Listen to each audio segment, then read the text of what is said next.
Show 6 o'clock exactly here on a Wednesday. I don't know what's going on. My cell phone's not working in here.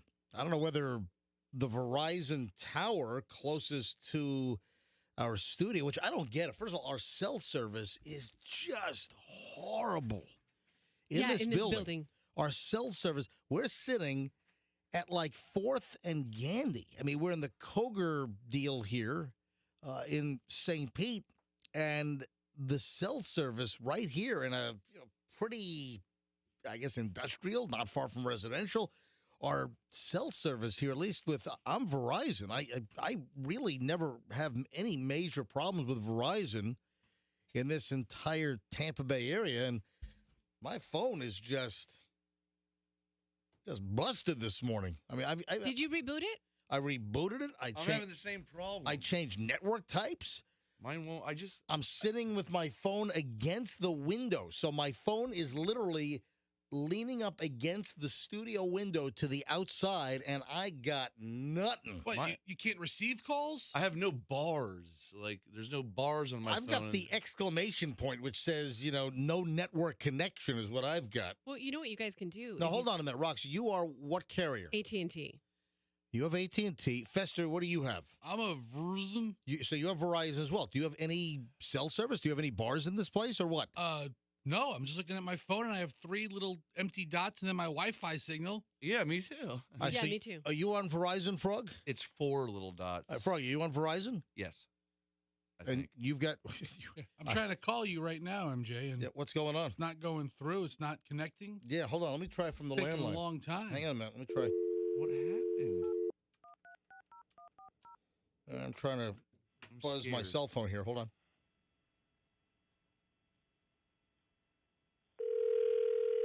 Okay. It's ringing. My phone's not lighting up. My phone is literally against the window. Your call has been forwarded to an automated voice messaging system. Yep. You know who it is. Is not available. At the tone, please record your message. When you've finished recording, you may hang up or press 1 for more options. To leave a callback number, press 5. Just going right to voicemail. All right, so look, my call that I made to you a minute ago. Hey, pick up the damn phone, you jackwagon! Hey, jackass, pick up the phone! So, nothing. You're going to get that message later, and you'll be like, who's this angry guy? I just tried to call you, MJ. My call failed. It said, MJ, call failed. Yeah. How does that even happen? Hey, Verizon Wireless. Hello, attention, Verizon Wireless. This is an alert. Somebody get some cell tower tech engineer down to like 4th and what are we near 99th and 4th Street, right? But it is AT&T's too because I thought mine was working, but I'm just on Wi-Fi. So I only have one little tiny bar too. No, no. We've got no bar. Nothing. We've got nothing. So 3 of us lucky. Verizon. And hey, Coop, what are you on? You're on Cricket or Mint? No, I got Metro, baby. Metro's working fine. I have 2 bars, which is the most I've had all week. Yeah. Maybe they switched it out. Now they provide amazing service to Metro in this building. I think what we're determining here is that Verizon's got some kind of issue right here in St. Pete. You know, we're near Glory Days. We're near that tire joint. What's that called? Oh, it's called the tire joint. Okay, we're at the tire place. You got that little McDonald's right over here. You have, and we got nothing. Cell bars, 0. All right, so obviously this has to be a bigger situation than our block. Well, it doesn't. No, it doesn't. It could be the tower closest to us is all jacked, is what it could be. Hey, anybody watch the State of the Union last night, or were you watching that stupid Love is Blind show, Fester? Okay. Okay. That show is not stupid. Dude, you just sound like your IQ dropped 85 points. That's what reality TV does. It does. Exactly. Guess what? We tried to watch that before the State of the Union. So Fester's like, you got to watch Love is Blind on Netflix. And dude, you wouldn't leave me alone. You're on the show yesterday, then via text. I got 9 texts from you yesterday in the group text with everyone. Love is Blind. We gotta watch. Hey, watch at least the first 2 episodes. Give it the first 2 episodes. Yeah. Did you give it the first 2 episodes? I did, and it sucks. Okay, So you watched an hour? have Michelle and I, it's an hour each. Yeah. All right. So Michelle and I watched some of this Love is Blind before the State of the Union. Then after the State of the Union, I put on the second episode, and we watched another, 30 minutes of that. I started it, watched 15 minutes, and I fast forwarded it. Then I went to the end. Dude. All right. I'm sorry. Dude, I don't know what is wrong with you. The person with a low IQ sat through the State of the Union, okay? Everybody's standing up and applauding. Yeah, that's a hell of a retort you got there. Listen, come on. Love is Blind was great. No, it was not. Dude, I don't know. You know what? You are jaded. There's something wrong with you because you're into this whole Big Brother thing. You're a grown. Okay, don't throw Big Brother into this. You're a grown 40-year-old man. You have no idea how many people you're pissing off right now. I'm not pissing off anyone. You guys watch more TV than anybody I know. Michelle and I, we tried to watch this thing, and we're like, what is this? This is garbage. I'm sorry, Fester, something is wrong with you. All right, hold on. You are way off. We are just getting rolling. It is just the beginning of the show. It is a pretty loaded up show today. I would not miss 1 minute here at the MJ Morning Show on Q105 early.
old garbage barge going right down the East River. Take a look at that.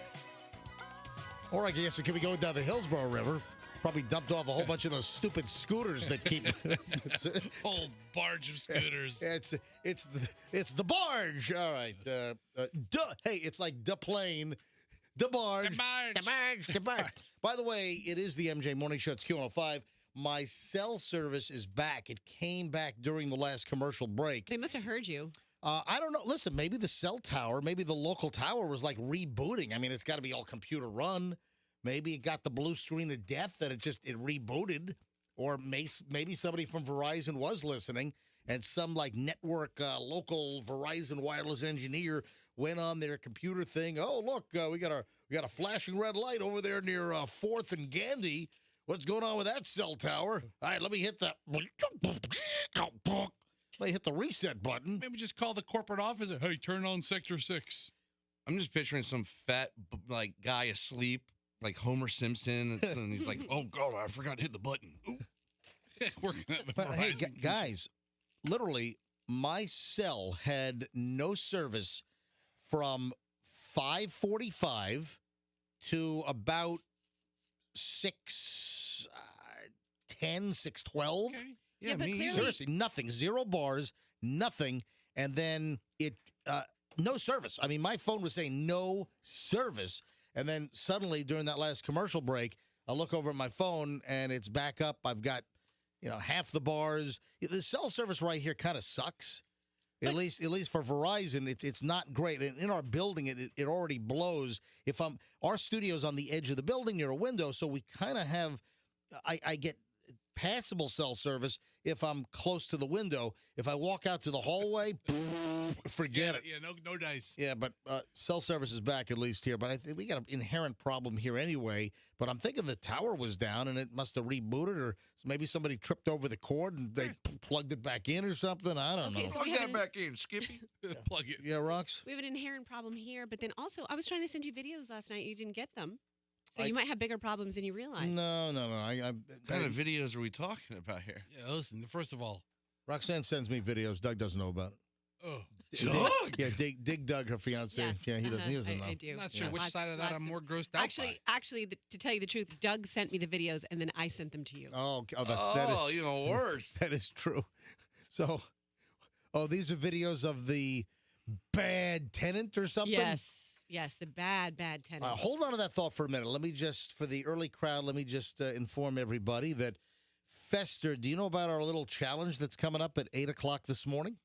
Is this the thing we talked about yesterday? Hey, Coop, this was our promo yesterday. I recorded this. Do you have the promo? Get the promo. Let me hear the promo. I recorded this as soon as we said goodbye yesterday and said, hey, have a great day. We'll see you tomorrow. I always record a quick little promo, something that's coming up the next day, and that would be today. So I record a promo, and it sounded a little like this. If men can do this many push-ups in one sitting, far less likely to get heart disease. Fester and I will attempt live. 8 o'clock tomorrow morning, MJ Morning Show on Q105. All right, so there it is. If men can do this many push-ups in one sitting, you're far less likely to develop heart disease in your life. And the number is 40. If you can do 40 push-ups in one sitting, your odds or chances for heart disease go down. So, Fester, you and I will do a little heart disease preventive deal. 8 o'clock, so what is it, an hour and 40 minutes from now, we're hitting it. I gotta start stretching now. I think that's going to help. Did you know we were doing this? You mentioned it to me yesterday after the show. I know. think. I know that I said that I was going to do it. I said, MJ, there's an issue with this, a big problem. yeah. What's the issue? There's several issues, Froggy. What do you need when you're doing push-ups? You use your feet, you use your toes. Look what the shoes the Festers are wearing. These are fine. These are fine. Those are not good push-up shoes. These are good. MJ, look at these shoes. These are good push-up shoes. No, look. You have to look up. I just Oh bought. my God! Those are like teal. What color is that? Is that teal? Is that a It's spaghetti a light strainer? teal. It's those. These are are Crocs. Crocs. Are those real Crocs or not Crocs? No, I Are don't. those knockoffs or real ones? I only buy real Crocs. I don't buy the frocks. That- Wait, no. Fester, we're matching because I have a pair of Crocs too. Those are the biggest Crocs I've ever seen. That's the size of an actual crocodile. All right. Fester has the biggest, stupidest Fred Flintstone feet I've ever seen in my life. You can't do push-ups in those. You know, what happened with Crocs? Crocs are great. They're back. Just wait. That's what I'm saying. Coop has them on right now. Hang on. So Crocs were on fire, and then suddenly Crocs cooled off like an ice age. We're talking like frozen solid, like a woolly mammoth underneath a glacier in the Arctic. So Crocs cooled off like Mr. Freeze hit him with a ray. Right. And then, remember Crocs couldn't get arrested? Weren't they laying people off? They were shutting down factories? Yeah. And then, seriously, then Crocs came roaring back.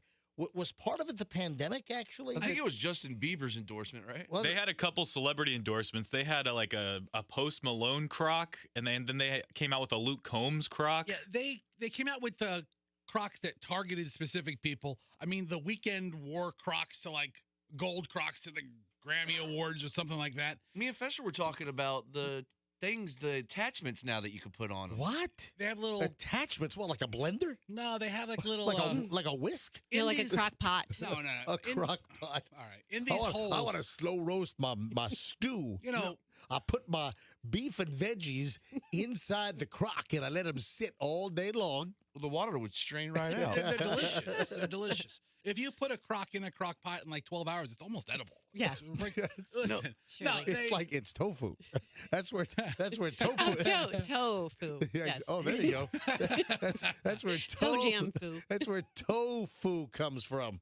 No, but it's like this thing that somebody invented specifically for Crocs. have you guys never been to a Croc store? No. No. All three of you need to go this weekend. No, okay? thank you. First of all, they're awesome. Hold on. You mean a Croc branded store where it's called the Croc store? Yes. Where's there a Croc store? The mall.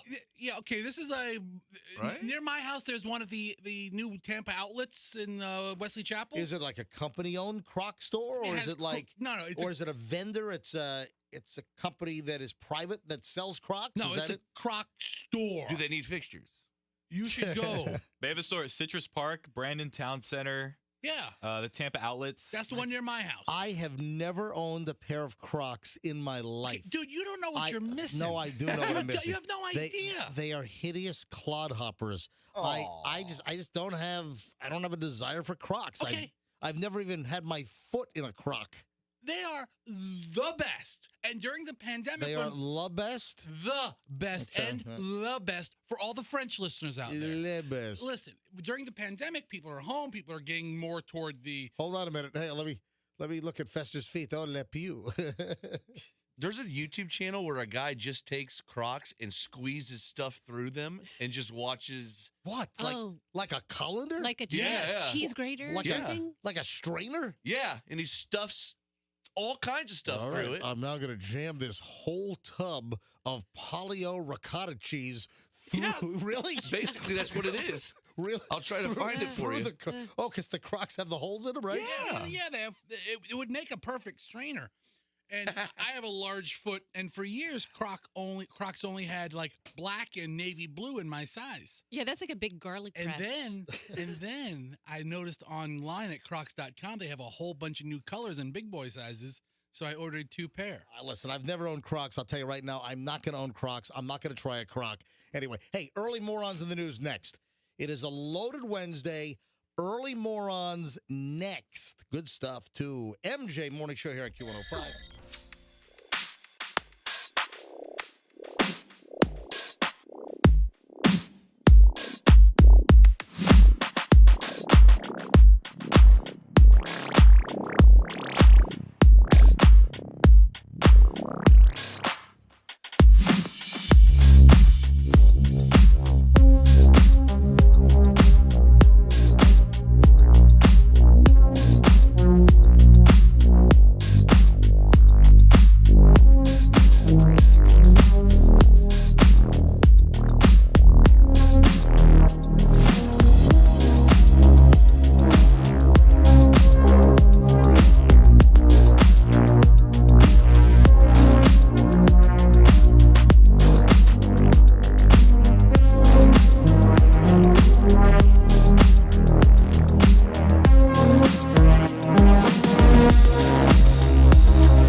welcome, folks. Thanks for listening. MJ here along with Fester, Froggy, and Roxanne. I got Coop in the producer's booth over there.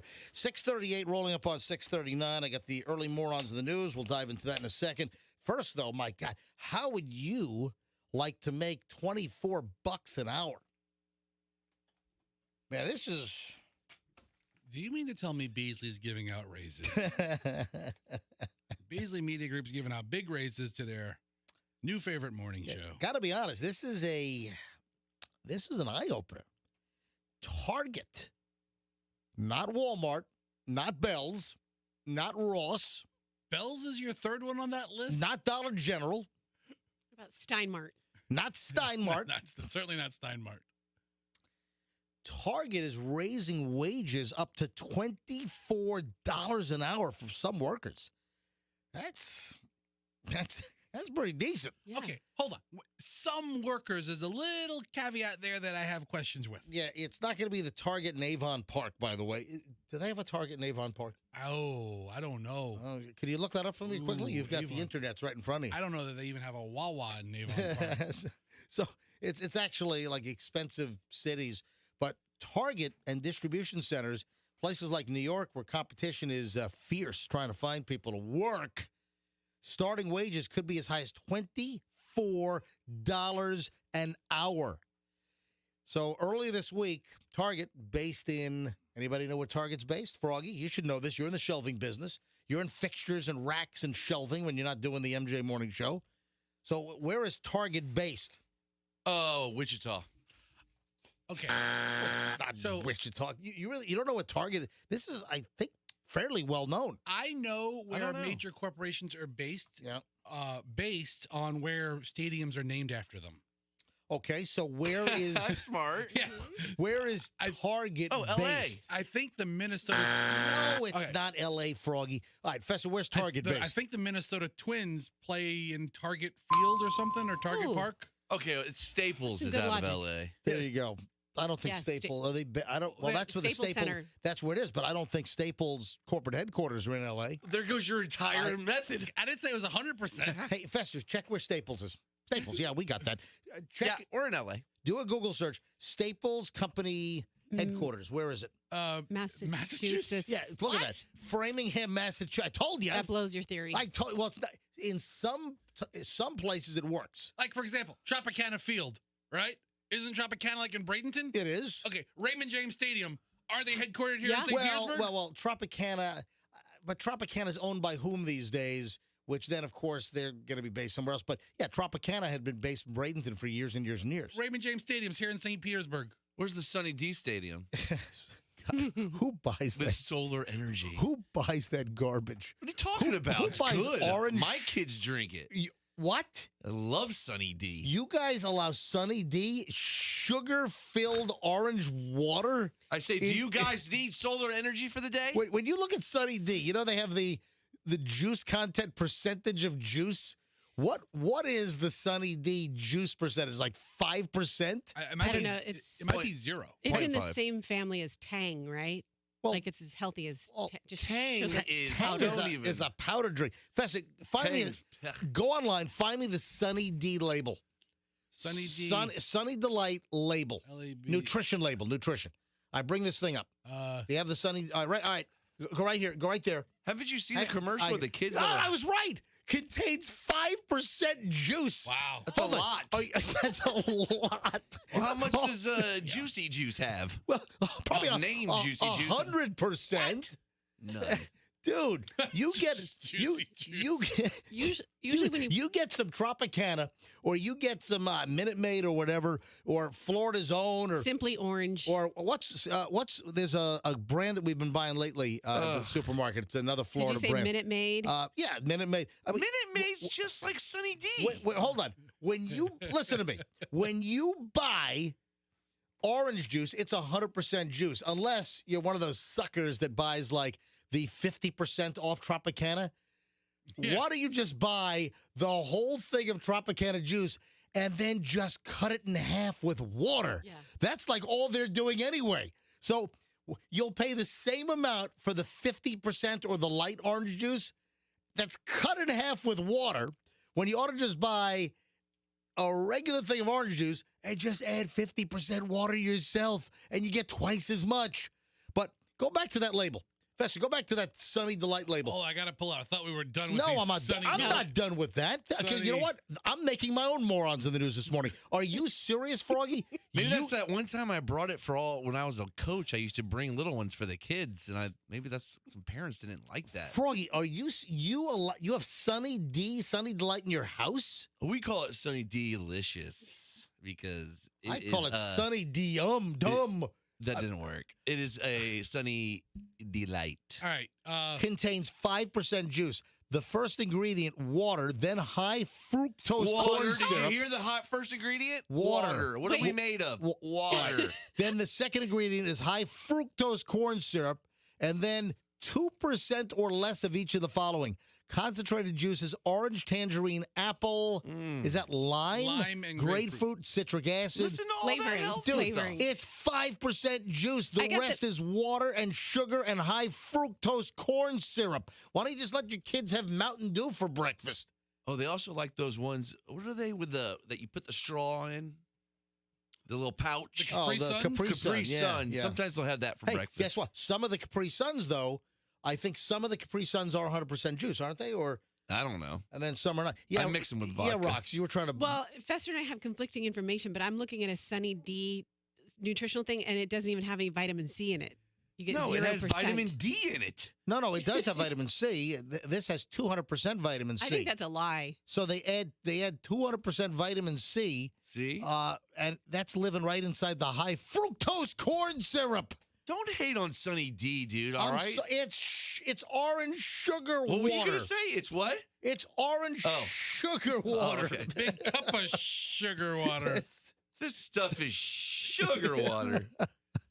Listen, I'm going to bring some in tomorrow. We could all share a glass. I could use the solar energy in the morning. Dude, do not bring. I'm bringing a whole Do thing. not bring Sunny Delight in the studio. I can't believe you actually. Don't you remember the commercial with the kids and they're playing football outside? And they're like, I'm so hot, Mom. What do you got? Sunny D. And all they're like, Mom, yeah, your mom's hot. She's How got old are Sunny these D. kids? Your wife, Froggy, Yes. Kim, seems to be such a stickler, and you're telling me your wife buys Sunny Delight for the house? No, I buy it. Oh, okay.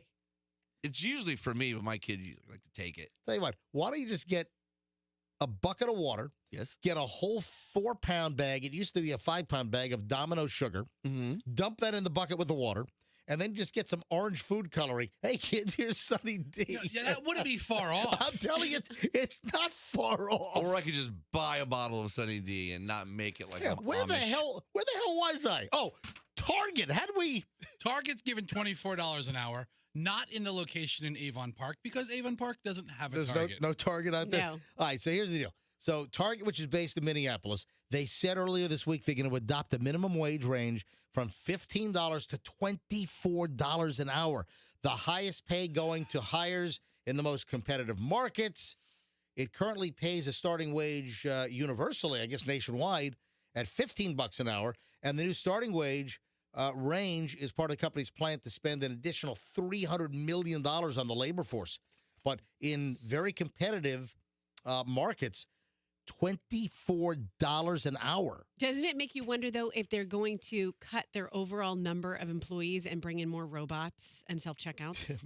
Well, self-checkouts, those are really amping up. I was told the Walmart in South Tampa, the Walmart on Gandy, South Tampa, I was told that they're doing a whole renovation in there and that almost all of the cashier-filled checkout stands are going away.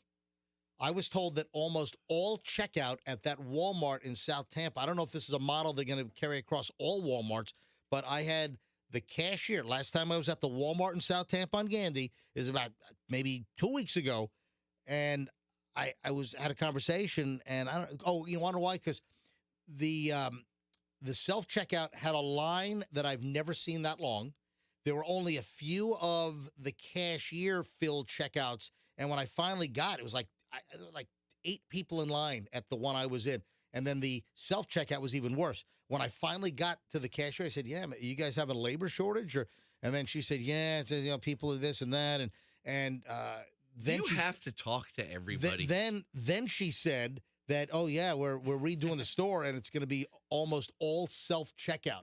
Yeah. All right, so hold on. Your inside information was a part-time cashier.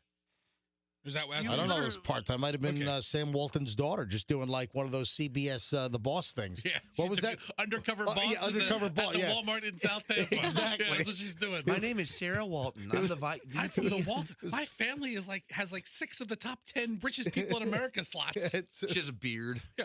All right. So she had a mole with she had a mole with like with brush hair coming out of it. Yes. On her chin. It was. She took a hair and all flush your CBS teeth. makeup. I almost said, "Hey, can I go get some scissors out of the beauty aisle? Can I snip those hairs? Can I get a wall clipper? Zzz. Can I? All right. What we gonna say? So your inside information is the cashier.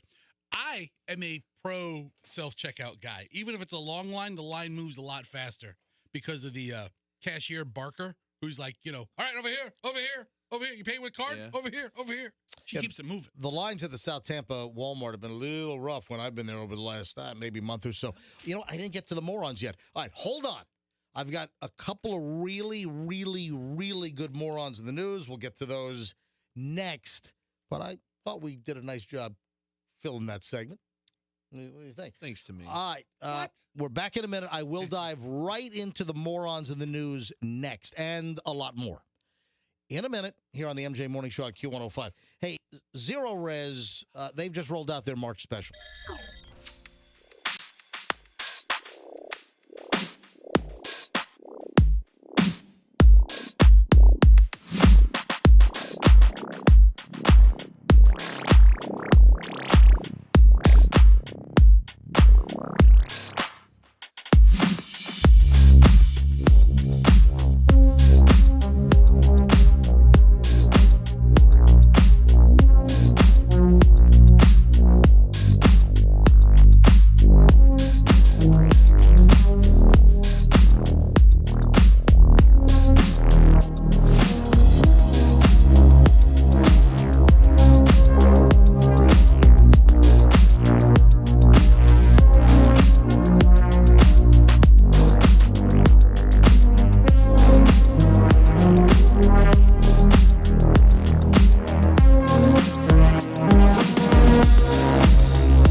address was last night.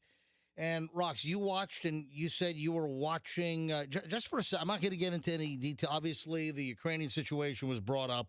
And, listen, presidents, it doesn't matter whether you're a Democratic president or Republican president, they roll out their whole agenda list. And if you kind of keep track of, like, the whole wish list of presidents, whether it's a Democrat or Republican, what percentage actually is done? It is tiny. It is minuscule, virtually nothing.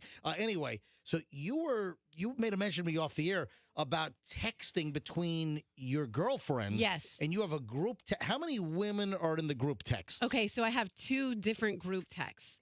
One group text, I have 5 women in, and the other one, 5, including me. Okay. So 6 and 5, excuse me. All right. And so one of my text groups is all of my Democrat friends. Whoa. You have text groups that are broken up by political affiliation? 100%. That's hilarious. What? I don't know how strange that is. I mean, Roxanne, do You you just flip-flop from group to group? I totally do. You've got Democrat friends in one text Kind group of like the show. and Republican friends in another text. Yeah. There's no intermingling. Oh gosh, no. These 2 groups are 2 separate friend groups. They Holy crap. would clash. All right, listen. I just have one question. Which friends are more attractive, the Republicans or the Democrats? Answer me. Answer. Why don't you guys take guesses? No. Can we go around the room? That's not nice. These are all my friends. They're all beautiful. Answer me. Which ones? Rox? Okay. Rox, which one? Is it the Republican women or which ones are more attractive? The Which Democrat? one's one of them big mole Gertrude? Which one is she? Listen, I'm moving on. This is a terrible question. Be honest. What do you think? I don't know. I'm asking you. She's never seen. Hey, you brought this up. I don't do a lot of. I don't do politics on the show. I don't do a didn't lot. bring up which group of friends is hotter. I know, but you brought up the whole deal. I'm just asking.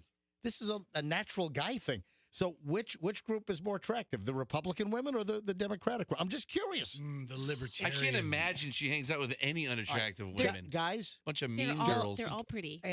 Come on, be honest. They're all mean and pretty. Which group is more attractive? Which one is the edge? Oh boy. Answer me. This sucks that it comes down to this, but it comes down to probably age, right? Does it? I don't know.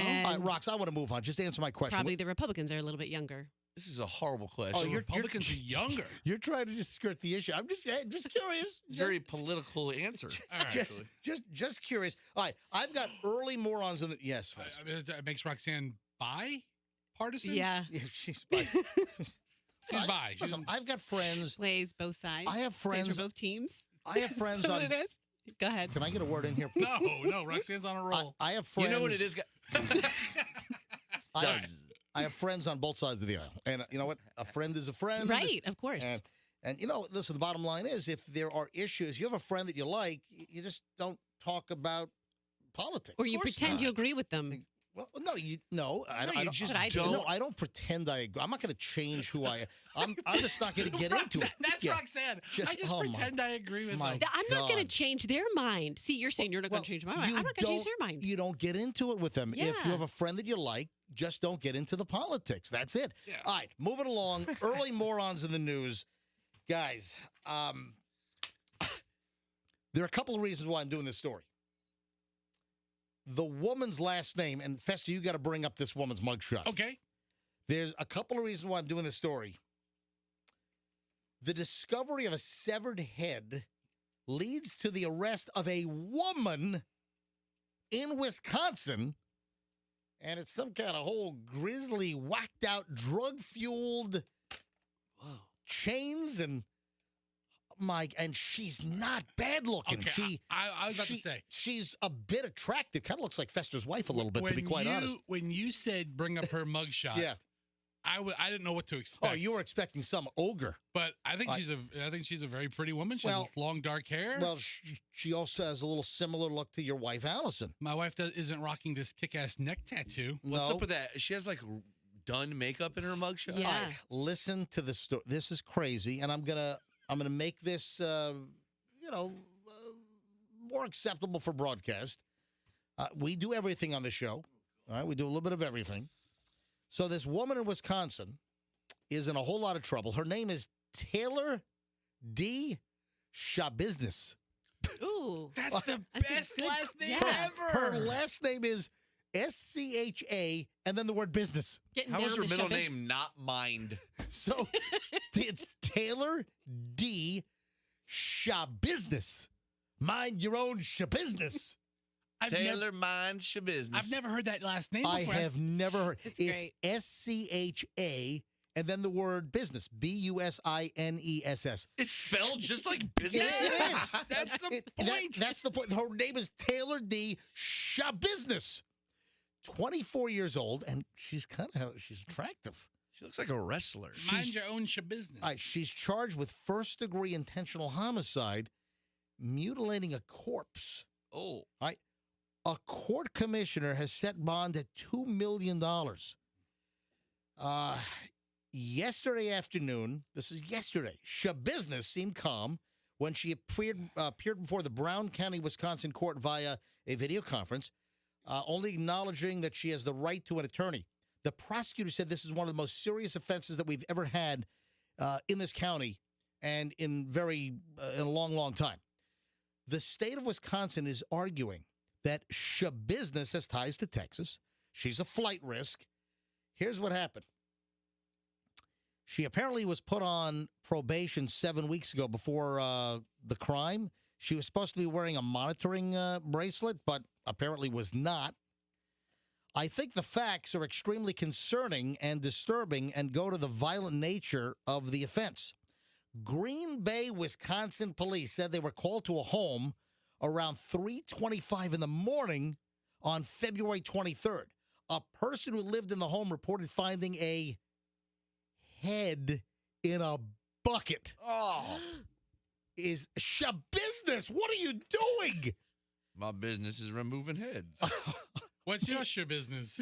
So, What's business are you in, sir? police located the head in the basement of the home in a bucket, and they also found other body parts. This is a man's head. Investigators learned that Shabusiness may have been the last person with the victim. Then they searched a van and found a box with legs in it in a van. All right, so she chopped up the whole person. She chopped up the guy. And I did find out her middle name is Nunna. Nunya. Nunya. It'd be Nunya. Nunya Shabusiness. Nunya. All right, so, so they're finding these body parts all over the place. Investigators said that Shabusiness told them that she and the victim had been doing drugs, having sex, and that they had used chains. They used metal chains while having sex, and that she went crazy and started strangling the victim. And then the whole thing ended up with the guy's head in a bucket in the basement. You know, when you go to My Ace Hardware, God! when you go to Ace Hardware for foreplay, the chain aisle is okay, but the Wow. chainsaw aisle you want to stay away Oh, my from. God. Is this not nuts? She said that she did get paranoid, I guess, while they were doing the drugs, and she thought it was the dope making her paranoid. Investigators said that she told him she didn't mean to kill the victim, but enjoyed choking him. Oh, I mean, is that not nuts? And her last name is Shabusiness. There's a fine line between enjoying some choking and this. Anything you want to tell us, Yeah, Rox? where exactly is that fine line? Tell us, would you please? Ms. Wilder, please. Tell us about Shabusiness. Yeah, I want to hear the Shabusiness that goes on at Roxanne's house. Now, listen, this does remind me of a similar story. Do you want to hear it? Does it involve you and business? And I don't know. Do I want to hear this? I think you do because this is okay. My uncle, homicide detective in Miami for years and years, he's retired. A guy who worked for him, first day on the job, they get a call in of someone walking around streaking, someone without clothes. No Yep. big deal. Okay, Yep. someone has their clothes off. Let's go That's check a it out. streaker. Yep. Yep. So they send the new guy, the rookie cop, to take care of the business and not Shabusiness, but this guy. Right. And they find this guy. He's walking down. The rookie cop sees him approaching him, and he's got like something in his hand Uh-oh. that looks round, and It's a bowling ball. was head, a severed Hold on. head. The naked guy who Yes. was running. The guy streaking in Miami he was holding a head. Holding a severed head. Oh my And God. so my uncle would Jeez. tell me this story. I mean, the shock there is this poor guy's first day on the job, and this is what he has to Oh deal my with. God. But my uncle always told me, yeah, people do drugs. They do weird stuff. They take their clothes off. Oh, you they think? chop heads off. Don't Oh my gosh. don't do drugs, ladies and gentlemen. Hey, I've got the cleanest, most natural segue of all time. Oh, do I have an assortment of goats here, Coop? Is that what Yeah, this you got is? all kinds. Oh, those are goats? Or what about the screaming goat? That apparently is a goat. I don't know if I believe that. That's the best. That's not a goat. It's a meme. Cops were chasing a guy in Virginia, and a goat got in on the action and helped stop the guy. Man, that goat deserves a Can you- medal. Can you imagine that you're in the county lockup, you're talking to other inmates, and you tell them that you were taken down by a goat? And I'm not talking about, the greatest of all time. It's not like Tom Brady, Officer Goat. Ready, set. Two police officers in Virginia arresting a guy for domestic assault. This is last month. Tried to run, took off on foot. Cops started chasing the guy. This was near Martinsville, Virginia, not far from the Carolina border. And then, out of nowhere, they say, a goat started chasing the guy. One of the cops was running through the field trying to catch the guy. The goat overtakes him. The goat is now running after the guy. The guy made it through a fence. Wow. The goat keeps going.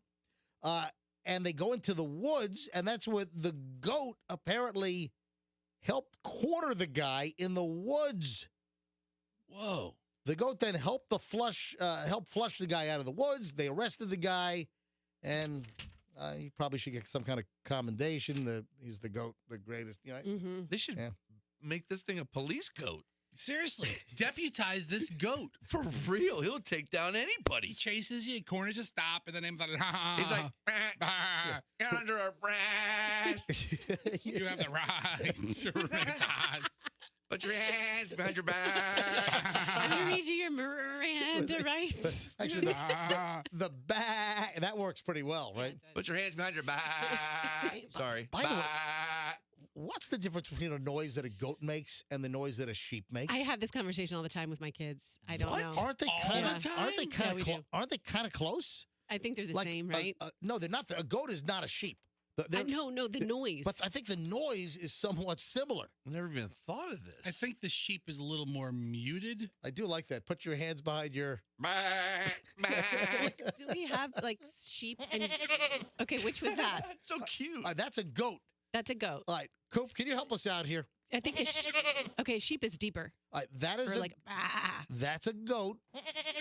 All Aw. right, Coop, can you get some sheep sound effects? We got to do. We can't move on until we do a goat versus sheep A/B comparison here on the MJ Morning the Show. goat was a little bleedier. All right, what do you have? This is a sheep sound effect. All right, go. So sheeps are a little bit deeper. They have a deeper, More bass. Yeah, exactly. I don't know if you can judge that off of one sheep. Yeah, can you find me another sheep? I want to hear another one. That sheep could have been smoking for 30 years. You don't know. It's all about the bass, about the bass, about the bass. You okay? All right, you got another sheep for me there, Coop? Give me one more sheep before we move on. Hello? We want more sheep. All right, here we go. All right, let me hear one more sheep. Go ahead.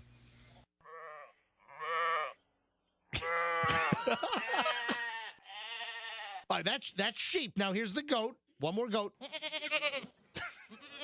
They're kind of close. Okay, so But the sheep is a little deeper. I'm on a website called treehugger.com. Are you serious? They have a story about the difference between sheep and goats? And they are very, very similar. Right. And they have a lot of very similar characteristics. Their grazing is what is their primary difference. Gotcha. Hey, do you see the videos? We had this yesterday. We just didn't get around to it. But did you guys see or hear the video that we had pulled from yesterday? The woman that claims that an employee at McDonald's spit on her filet of fish. Oh. Ooh.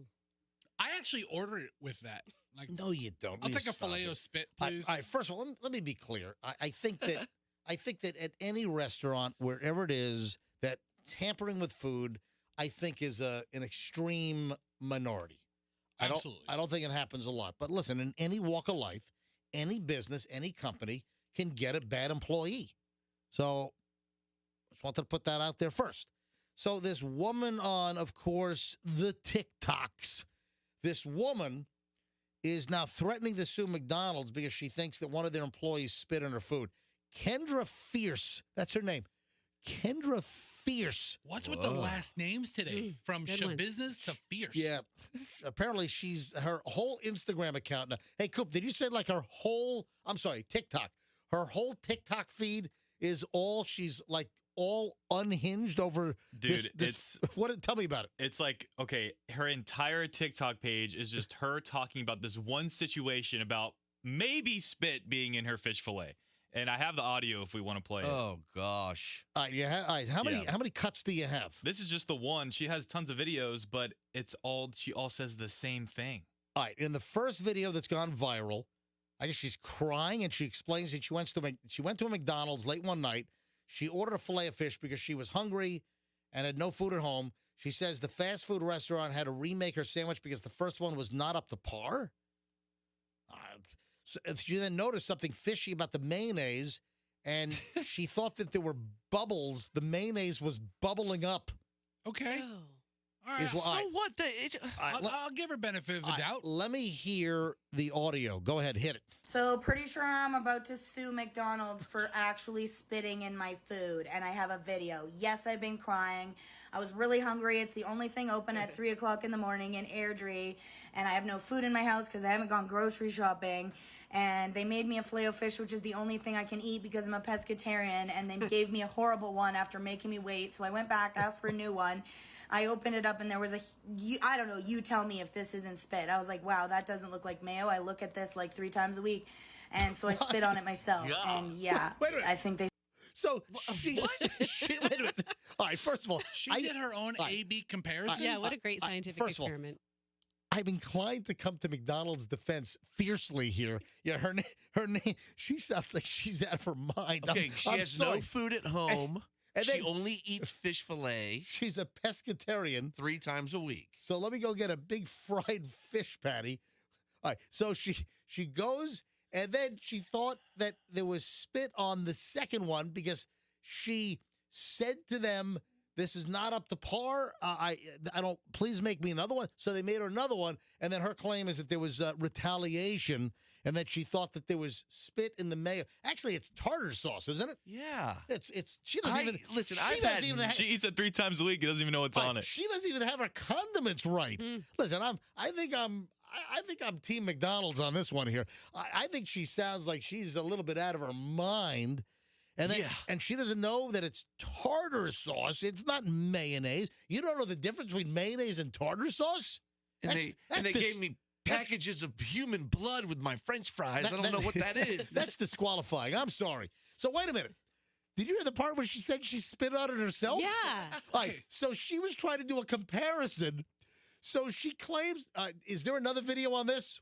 Or Oh, it keeps going. Oh, no. oh, okay. Go back to where she says she spit on it herself. All right. All right, hurry up. Go Here ahead. we go. All right, go. isn't spit. I was like, wow, that doesn't look like mayo. I look at this like 3 times a week, and so I spit on it myself. And yeah, I think they spit on my food. So I looked up, can you sue McDonald's for spitting in your food? This is COVID. It's assault without COVID. So like, am I about to be really rich because I'm going in there first thing in the morning and getting them to check the cameras? And can you DNA test the burger? Because this is bullshit and so disgusting. Like, tell me that is not a big giant log of... That is what normal mayonnaise looks like. I see it all the time. That is spit. All right, so it's not mayonnaise, it's tartar sauce. So she spit on the thing herself to compare her spit to what she thought was. I think she's whack. Okay, that's very scientific on her. You know, I need a sample. I need something to compare it to. I mean, She's going to call him first thing in the morning, get the cameras. she's about to be really rich. She said, "Am I about to be really rich?" That's good for your lawsuit. When you say on video, yeah, I'm about to be really rich. Well, Your Honor, my client's about to be really And she rich. called it a burger. Well, she's insane. You know what? I'm not buying her story. I'm on McDonald's side on this one. I got to be quite honest. As we enter the Lent season, I think today, right? Well, today's Ash Wednesday. Yeah, so today starts Lent. Yeah. Hey, you're a Catholic. Where's your Catholic-ish. Where's your ash thing on your forehead? Yeah, I went to the 3:45 a.m. service today. You caught me. I'll give him. Oh, no. Oh, wait a minute. Froggy's using a silver Sharpie. You need a black Sharpie. Hold on. Here's the black one. Here's the black Sharpie. All right. Perfect. Hurry on. I'm running a little late here. All right, so take your hat off. There we go. All right, so now all right, Wrinkles down. all right, Fess is now getting. All right, now give me a blessing, Froggy. Give him a wafer. All This right. is for you, my fat son. All right, I got to take a break. All right, when we get back, first of all, Fester and I will have the push-up challenge. This is all about determining our health. Are you all right? Did you just get kicked in the crotch? Yeah, Froggy might have got kicked in the crotch. By you? Maybe by me. I mean, he's drawing on my forehead for like 30 seconds with a Sharpie. Also, speaking of body parts, do you know that what body part you wash first in the shower is indicative of your personality? All right, hold on there. All this is next. Stand by. We're loaded. The long chunk of the MJ Morning Show is next here on Q105. Hey, I want to talk to you about the unfortunate...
MJ Morning Show. It's Q105, my favorite kind of song, 2 minutes and 8 seconds.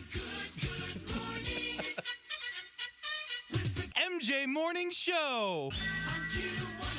All right, 7:31, and a long chunk of MJ starts right now. Hey, where's Froggy? Where's Roxanne? Where the hell is everyone? I don't think they were expecting a 2 minute and 8 second song. All right, listen, before I move on with anything, and we got a lot of stuff. By the way, folks, this is our long, uninterrupted chunk of the MJ Morning Show, and our listeners are loving it. I think we do the longest uninterrupted chunk of the show. I think we do the longest of any morning show in America. It's a very chunky chunk. Yeah, starting at 7:30 every morning. I mean, it is just content. All right, first of all, Froggy, I gave you an assignment. Now, I know that last week you were out most of the week. Yes. I gave you an assignment Yes, about, you did? about a week or 10 days before that. Do you remember the assignment that I gave you? I asked for something very simple. I said, I need you to take care of this. I'm sure you have connections. I'm sure that you could make some phone calls and make this happen. Interesting. This is It's great. funny how I tune you. It tunes me out. I tune him So out you have- and I compartmentalize, and you're at the very bottom of my compartmenting. So you have no idea what I asked you to do, and you acknowledged it. First of all, let me check with the rest of the team here. Roxanne, do you remember the assignment that I handed out to Froggy? The only reason I know it is because it was due on my birthday. So when you said it, I was like, you're like, it has to be done by February 27th. And I was like, What? that's my birthday. It had a due date? And I was like, Hold on, what is it? Do you even know? yeah, I think I do. I have no idea. All right, tell me, what do you think it is? We'll let Fester guess. I have no idea. I don't See? I don't remember MJ saying, Froggy, I bestow upon you an assignment of epic proportions that must be done by February 27th. After so many years, me and Fester have the ability to use this ability, like I said, to tune you out completely.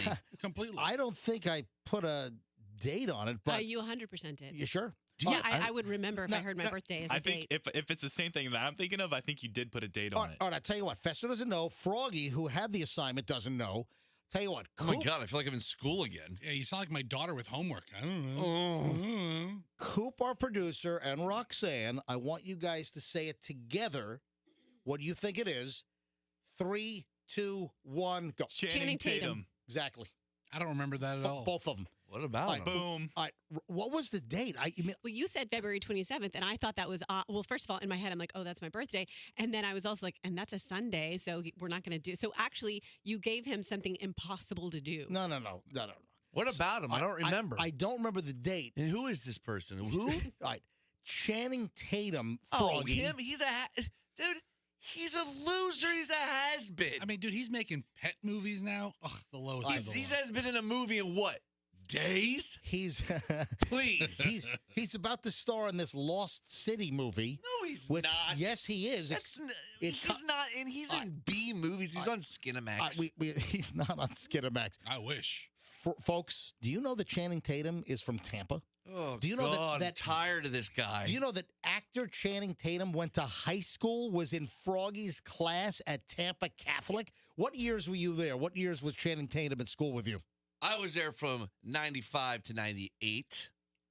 Well, 94 to 98, but 95 came a little bit later. So actually 94 to What are 98. you But saying? 95, I was in the class of 95 as a freshman, 98 as a senior.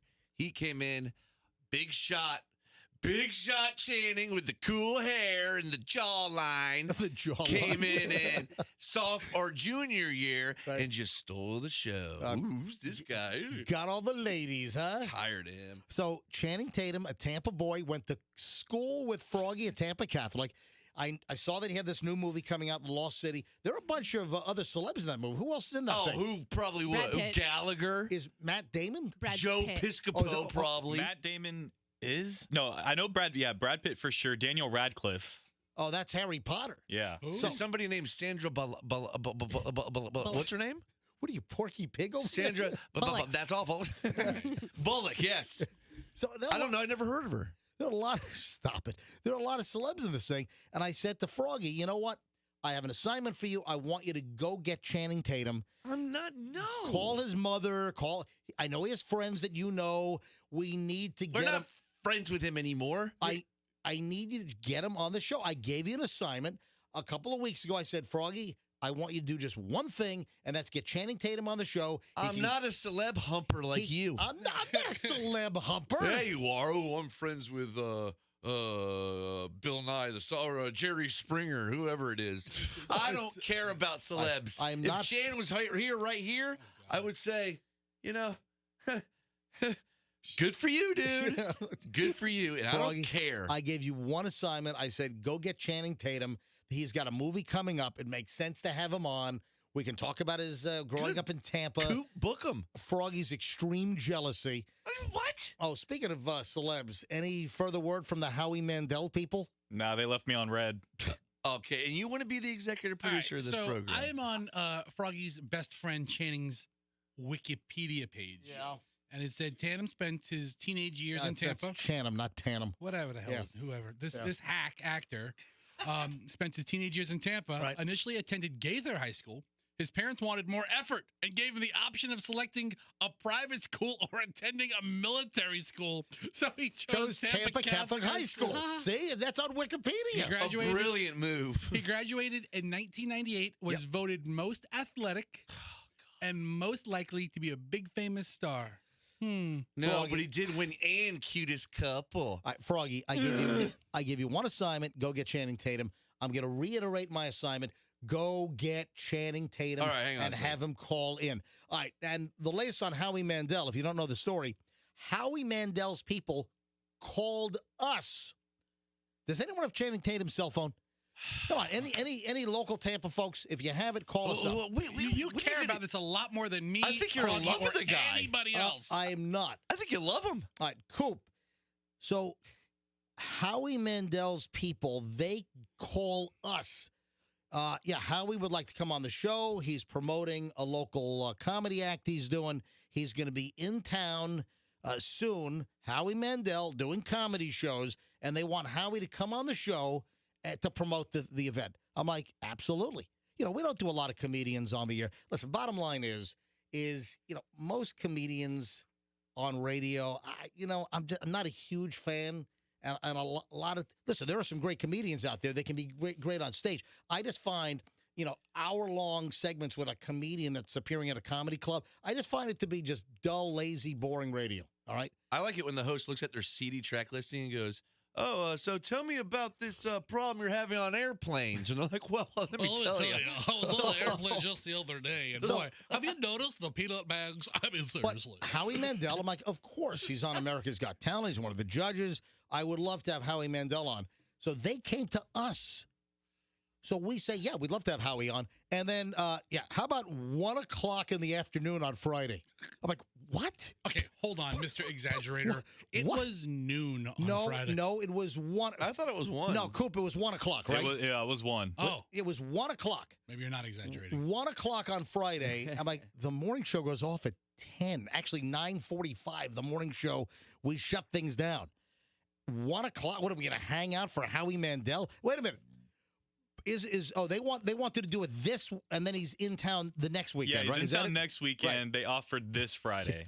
I'm not staying till 1 o'clock. He's called during our damn show. We're on for 4 hours. Come on, it is Howie Mandel. I mean, So you want to that's- talk to Channing Tatum so bad. This is a real star. I like Howie Mandel. I've had a run-in with Howie Mandel. Positive. It wasn't negative. It wasn't like my run-in with Alec Baldwin. But I met Howie Mandel years ago. Nice guy. I'd love to have Howie Mandel on. I'm just not hanging out till 1 o'clock in the afternoon on a Friday to record it and then have to play it back on Monday morning. I have never visited a friend in a hospital and not done Howie Mandel's rubber glove trick. I was going to say, I think MJ taught him that. Every time I go, I watch this. I thought it was a condom he used. No, By the way, I no. want everyone to note that if you're watching the live video feed, Yes. if you're watching our stream, the entire MJ Morning Show now, by the way, we stream video live. You can watch the whole show and go to mjmorningshow.com, and you can see us in the studio. We've got multiple cameras, and Coop pushes the button, boom, right. If you're watching the video stream, you'll see I'm holding the ubiquitous dark white styrofoam coffee cup, and I'm having some tea this morning. And I want everyone to know there's a public service that I grabbed the bag, the stack of the white cups, and I randomly went to the center of the stack and pulled out a cup. Never take the cup on top. Because, you know, dumb. What a selfish person you are. Nah, just people touching them, and you don't know what's going on with that thing. It's my daily morning routine to rub that thing on my crotch every morning. Yeah, I'm sure. Nobody else? All right, speaking of body do you parts. need tea? I bring tea every day. No, I just the Lipton stuff's fine with me. Anyway, so speaking of body parts, do you know that the body part that you wash first in the shower says a lot about your personality? Okay. Did you know this? Credit goes to Michelle, my lovely wife. Michelle, she found this story. Oh, by the way, 8 o'clock. We are, 20 minutes away, 19 minutes away. 8 o'clock. Coop, what are you going to do as far as getting video on this? Are you going to roll video? Are you going to come in here and, because if we're doing push-ups on the floor, we're not going to be able to see it on the camera system I'll have my anyway. own little rotating Coop cam. All right. Oh, the Coop cam. I like it. Fester and I in a push-up challenge. There's a push-up challenge, and this is all based on men's health.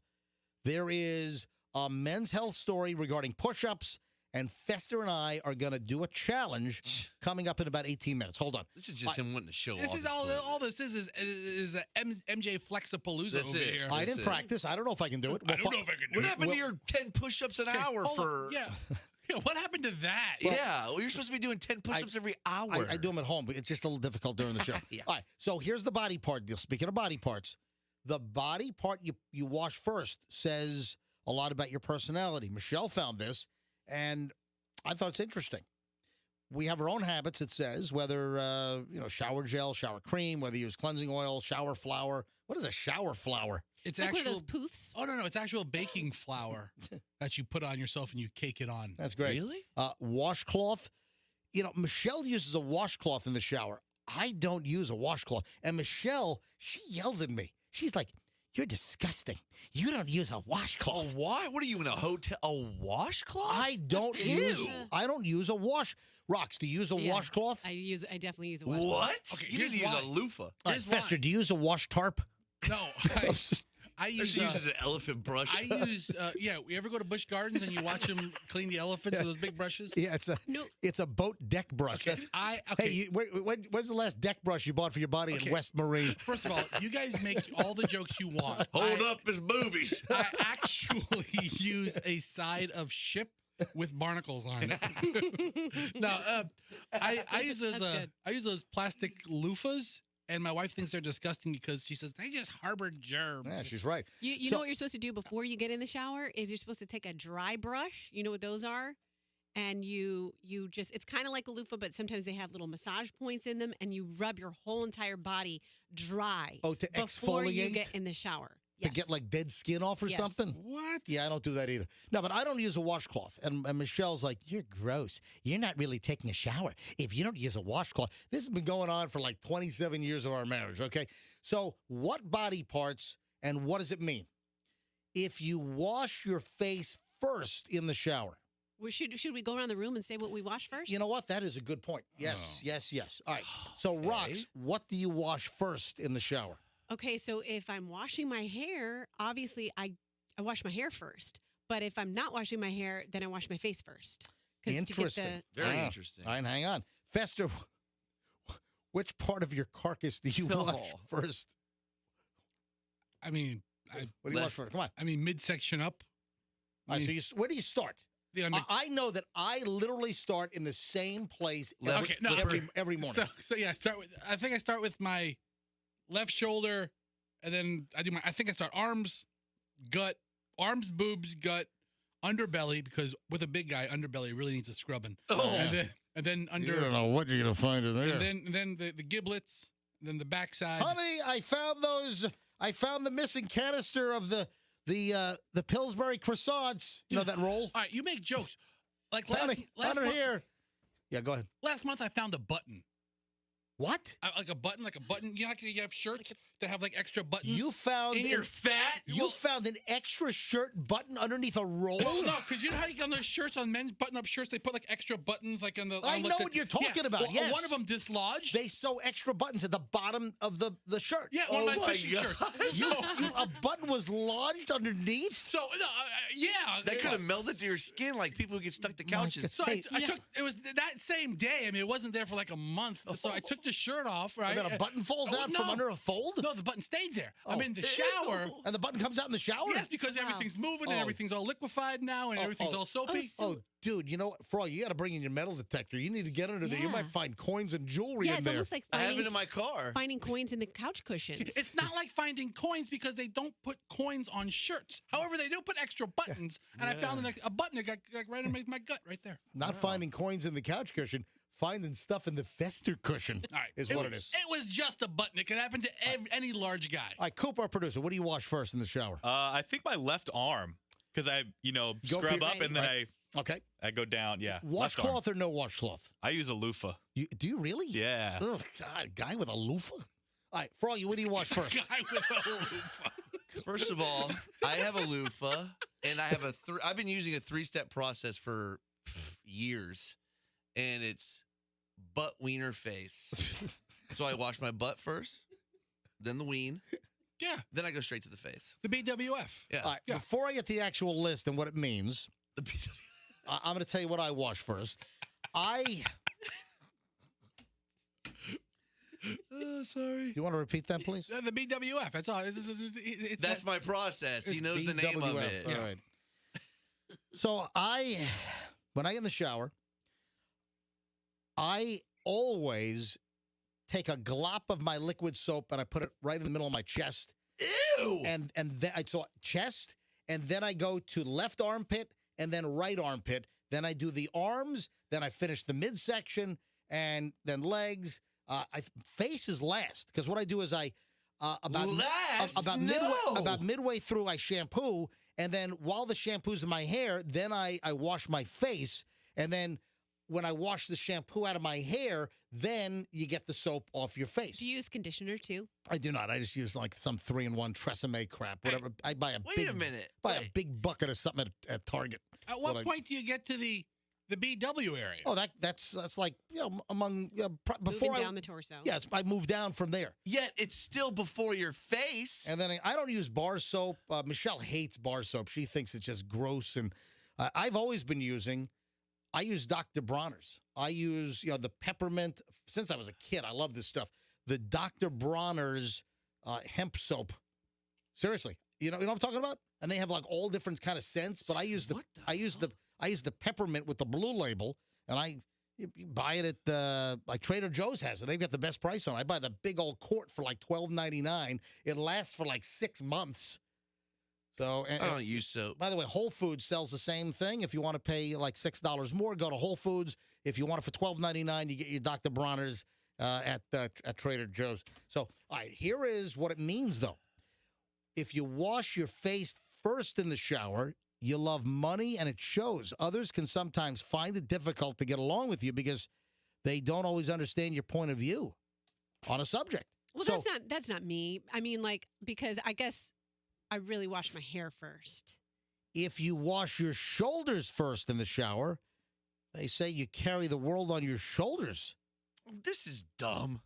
Hey, Michelle found this. My wife found this. It sounds like a. She thought it was good content for I the like show. it. Listen, All right, what are you talking? It just dumb. sounds like Are you calling my wife dumb? okay, good. Hey, Michelle, Froggy's calling you dumb. No disrespect. Good content could also be dumb, and that seems to be the category this is falling into right now. I Well, like it. just that was like a Roxanne Woo thing.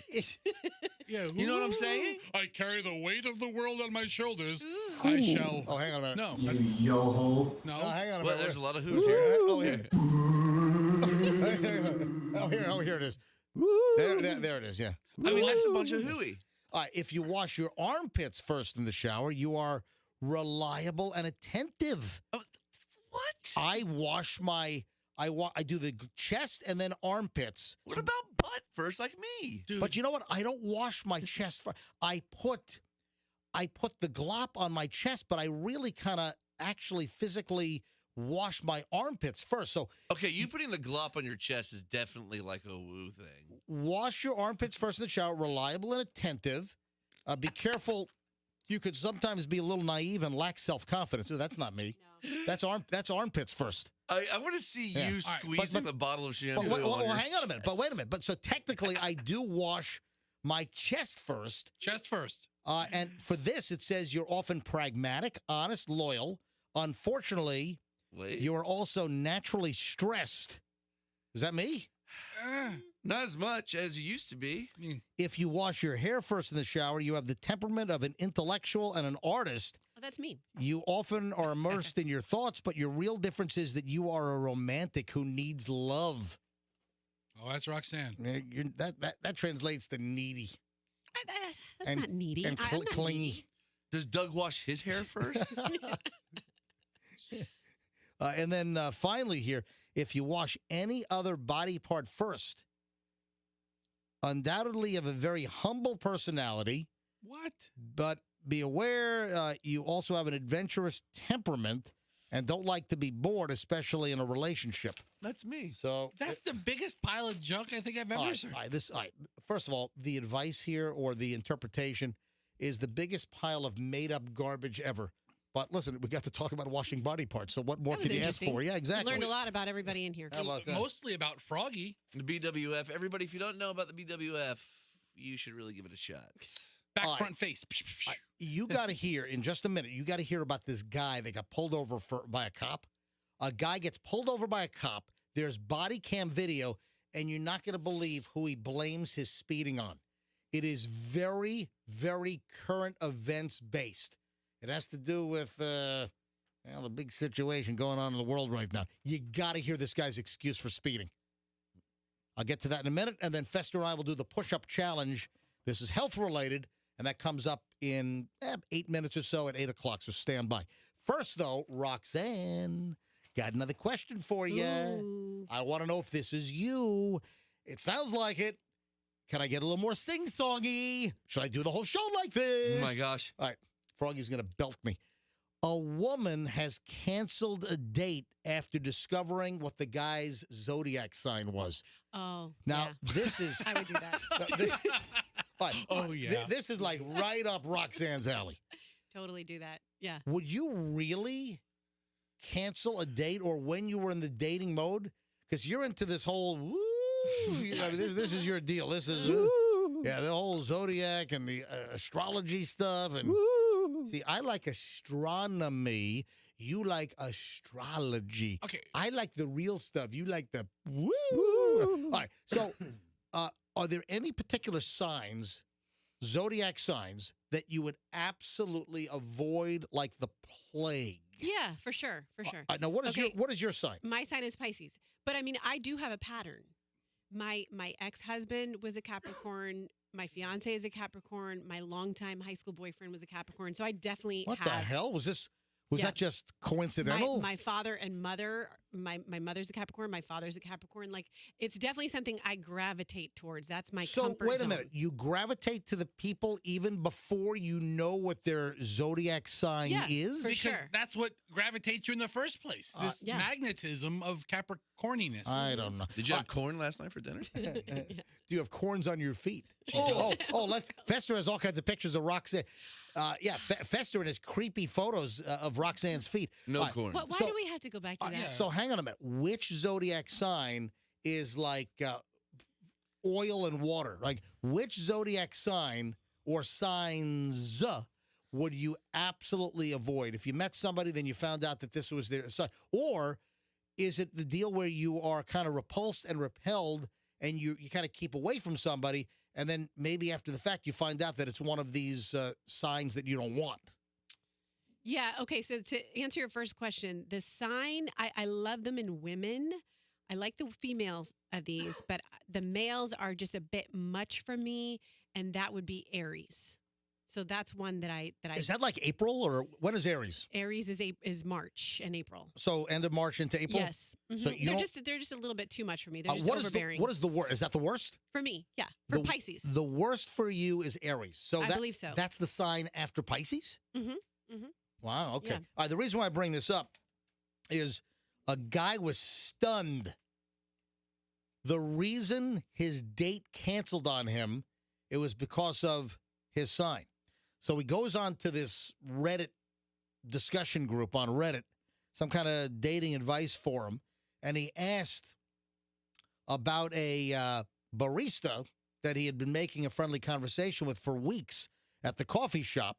She agreed to go out on a date with the guy, but then she looked him up and decided that, don't like your Zodiac sign. Nope, no date for you. And then it turned into, I'm not making you coffee anymore. Don't even come into the store. Oh, it got that ugly. No, I'm kidding. But what do you do after? Do you go back if she rejects you because of your sign? Do you go back? What sign is the guy? All right, here's the deal. I gotta know everybody's sign now. He says, quote, I'm a bit thrown off by this, but I was canceled due to my sign. Throughout the week, before work, I visit a coffee shop. I practically go every weekday. I've been seeing the same barista there every morning. So he says we seem to click well with our small conversations. After chatting with her for a few weeks, I decided to offer my number since she was on the clock. She declined to take my number, but gave me her Snapchat. We chatted on Snapchat, agreed to go on a date Friday, but shortly after, her opinion of him apparently changed. About an hour after that, she said that she wouldn't be able to go out on a date because she saw my profile and that I was an Aries. See? She said she doesn't date Aries, but hey, nice meeting you. Whoa. And what is her sign? We don't know. We got to get to the bottom of this. We don't know her sign. And then he says in the Reddit group, is this something that is common in the dating world? I've never been rejected over my Zodiac sign before. It kind of surprised me. People thought the rejection may have been for the better. People were saying, hey, dude, count your lucky stars. You dodged a bullet here. You kind of weeded out this wacko. Yeah, really. Early on. Yeah, I tend to lean there. Okay, well, let me tell you something. There's somebody in So this. you would have been a wacko. I would have weeded out. 100%. Yeah. There's somebody in this room, or not this room, but right over there in the producer booth, Coop. Yep. You're not saying a word, but I know that you and all your Gen Z friends, the whole Gen Z generation, this is what you're into. Right, Coop? Are you into the whole astrology thing, Coop? Are you? What? I don't. I believe it to an extent. I don't believe it as far as Roxanne, but like I do think there are some things that are unexplainable that I'm like, okay, it's definitely got to be some power of the universe. No, but you told me one time that your And friends. a lot of people that I know, like everyone knows their sign. Everyone kind of knows who they're attracted to based on their sign. So people my age know a lot about this astrology stuff. People are saying the guy dodged a bullet. Thank your lucky stars. No pun intended. You should be thanking your lucky stars, quote, that this did not work out. That is the exact quote from one of the commenters on Reddit. And then another person said, she sounds like a child. You know what's funny? That one of our texters just made a good point. They said, Roxanne, that's a signist. You're being a signist, like a racist, but discrimination based on signs. You know what? You're a signist. Yes. But you know what? The thing is astrology is the only place in this world where you can totally make fun of people and like stereotype them, and they don't get mad. They embrace those qualities. Like how? Explain. Give me an example. An example would be like make fun of me. I'm an Aquarius. Okay. You stupid Aquarius. Loser. Play the song. Hey. No, not at all. Okay, like what are your... This is the dawning of the age of Aquarius. Age of Aquarius.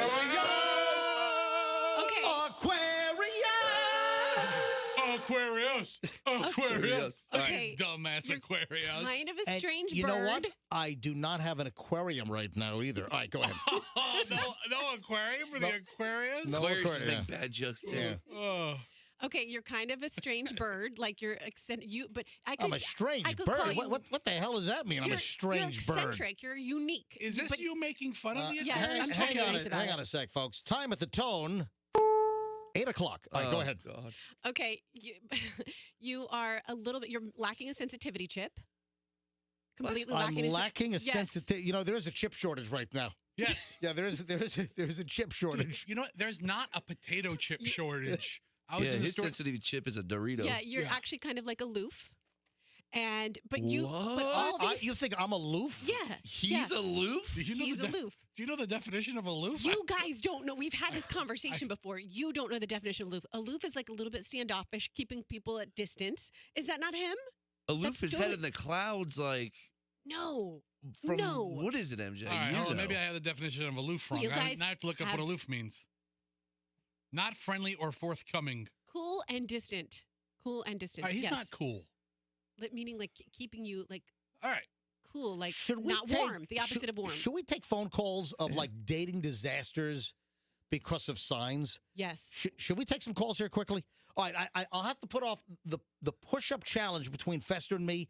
We got to put it off for just a few minutes. Just hang on. And then also I've got this audio of this whacked-out excuse of a guy getting pulled over here in Florida, caught on the cop cam, the body cam, and the guy's excuse for why he was speeding and running a stop sign, it's crazy. All right, first, though, I want to grab calls on this. First of all, let me give you the trip of the day, and it's the Q105 Trip a Day song. You can win a 3-day getaway to the Hard Rock Hotel at Daytona Beach.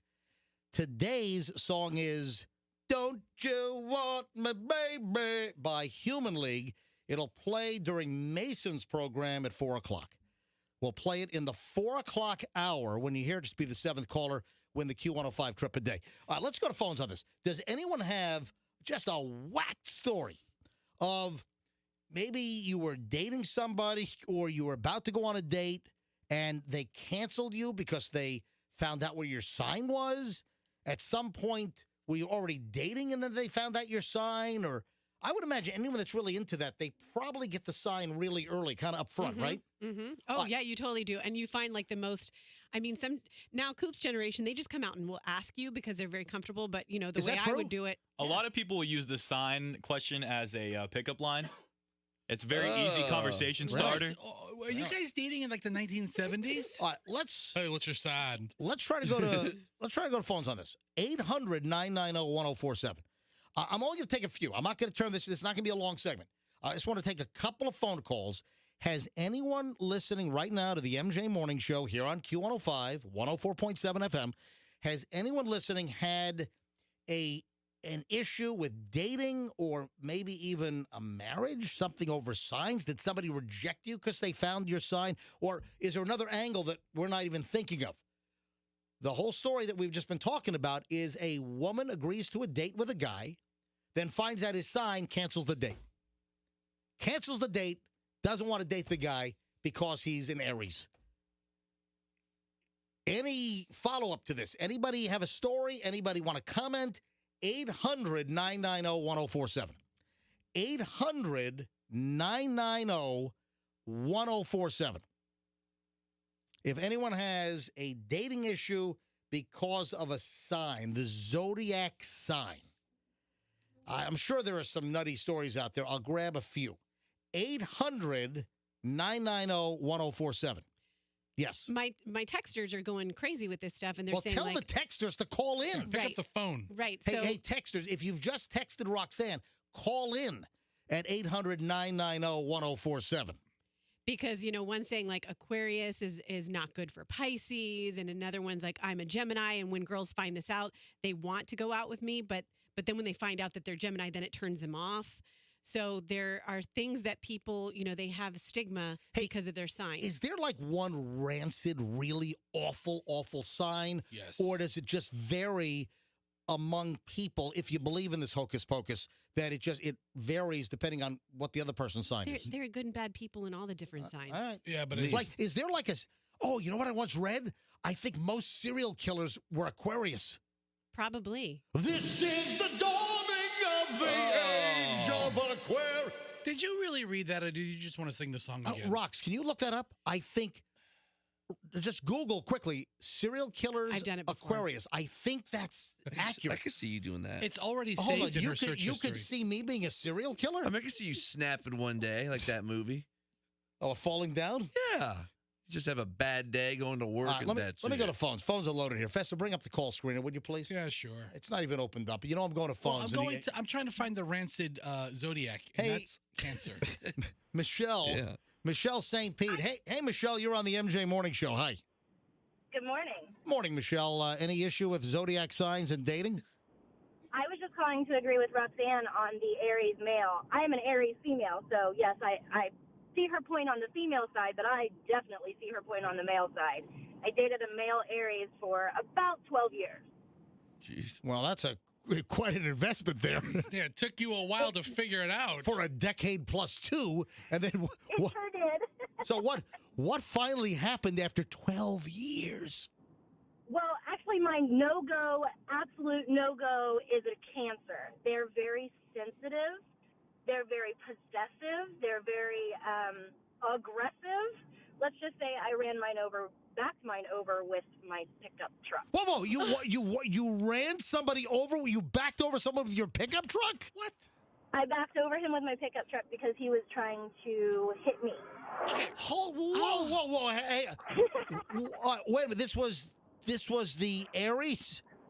No, this the is the Cancer. Oh, I'm Cancer. sorry. That's the Cancer.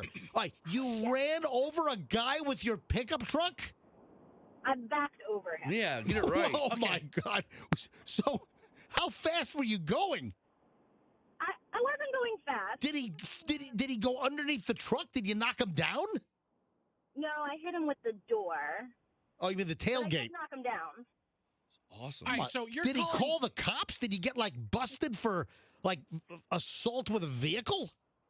No, because as I said, I was protecting myself from him hitting me. Did the cops get involved?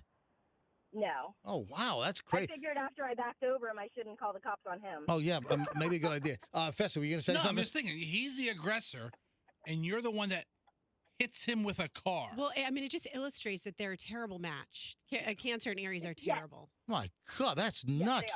Hey, thanks for the call, Michelle. All right, I'm only going to take two more. Coop, that's it. Two more, and I got to move on. I got to do the push-up challenge. I'm running a little late here with Fester. We're going to find out who might be prone to heart disease, folks. Hang on. We'll explain. Wow, I wonder who. The suspense is killing me. Sabrina's in Tampa. Hey, Sabrina, welcome to the MJ Morning Show. Hi. Hey, good morning. Hey. How are you guys today? We are well. So what's your story with these zodiac signs and guys and dating? So this is crazy because your caller that just called, she's an Aries. I'm a Cancer. And I've always been attracted to Aries. I've dated Aries in the past, and it is a horrible match. I've written off, if I see Aries, I'm like, nope, it can't happen. We are fire and water, and I have a crazy story, but they are the aggressors. What The happened? Aries, Did they yeah. run over you with a bulldozer? Wow. A street sweeper? Yeah, that is pretty bad. No, I've had my fair stories, but they just bring out the worst in a Cancer, and Aries are just, it's not a good match. I mean, I've had to call the cops on Aries, and I'm not that kind of person. Wow. So yeah, I would just say no. Thank you, Sabrina. You need to, Sabrina, you need to go for Pisces, Scorpio, Capricorn, or Virgo. Those are good matches for you. One more. Marina in NPR. Hello, Marina. You're on. Hi, MJ. Love listening to your show. You guys crack me up. Thank you, Marina. All right, so what's your deal with dating and zodiac signs? Okay, I like all the signs of the zodiac, but as far as dating, because I've had experiences in the past, never a Virgo, never a Pisces, never a Cancer, and definitely not a there was the one on the tip of my tongue. I don't know. You told me Gemini earlier. Gemini. That's right, Coop. Yeah, Gemini, definitely not. I've had experiences with all of them. The rest of them, I could be friends with all of them. Believe me, as friends, platonic friends. But as far as dating, I definitely not. There you go. Thank you, Marina. All right, she's just eliminated half the population. Yes. Virgo, Cancer, Pisces, Capricorn, Aquarius, Yeah. Gemini, Flacca. You know what? I just can't have any of those signs. All right, you guys ready to do the push-up challenge here on the What's MJ Morning the Show? science on all of this? Yeah, what's the point? What if Fester Science. drops dead? Science. Well, here's the deal.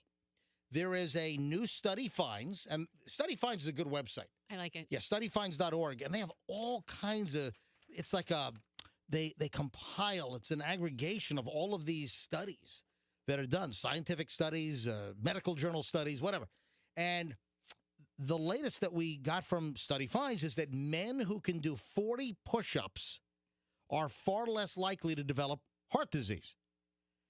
So get down, give me 40. Recent study shows if a man can perform 40 push-ups at least in one attempt, much less likely to suffer from heart disease within the next 10 years.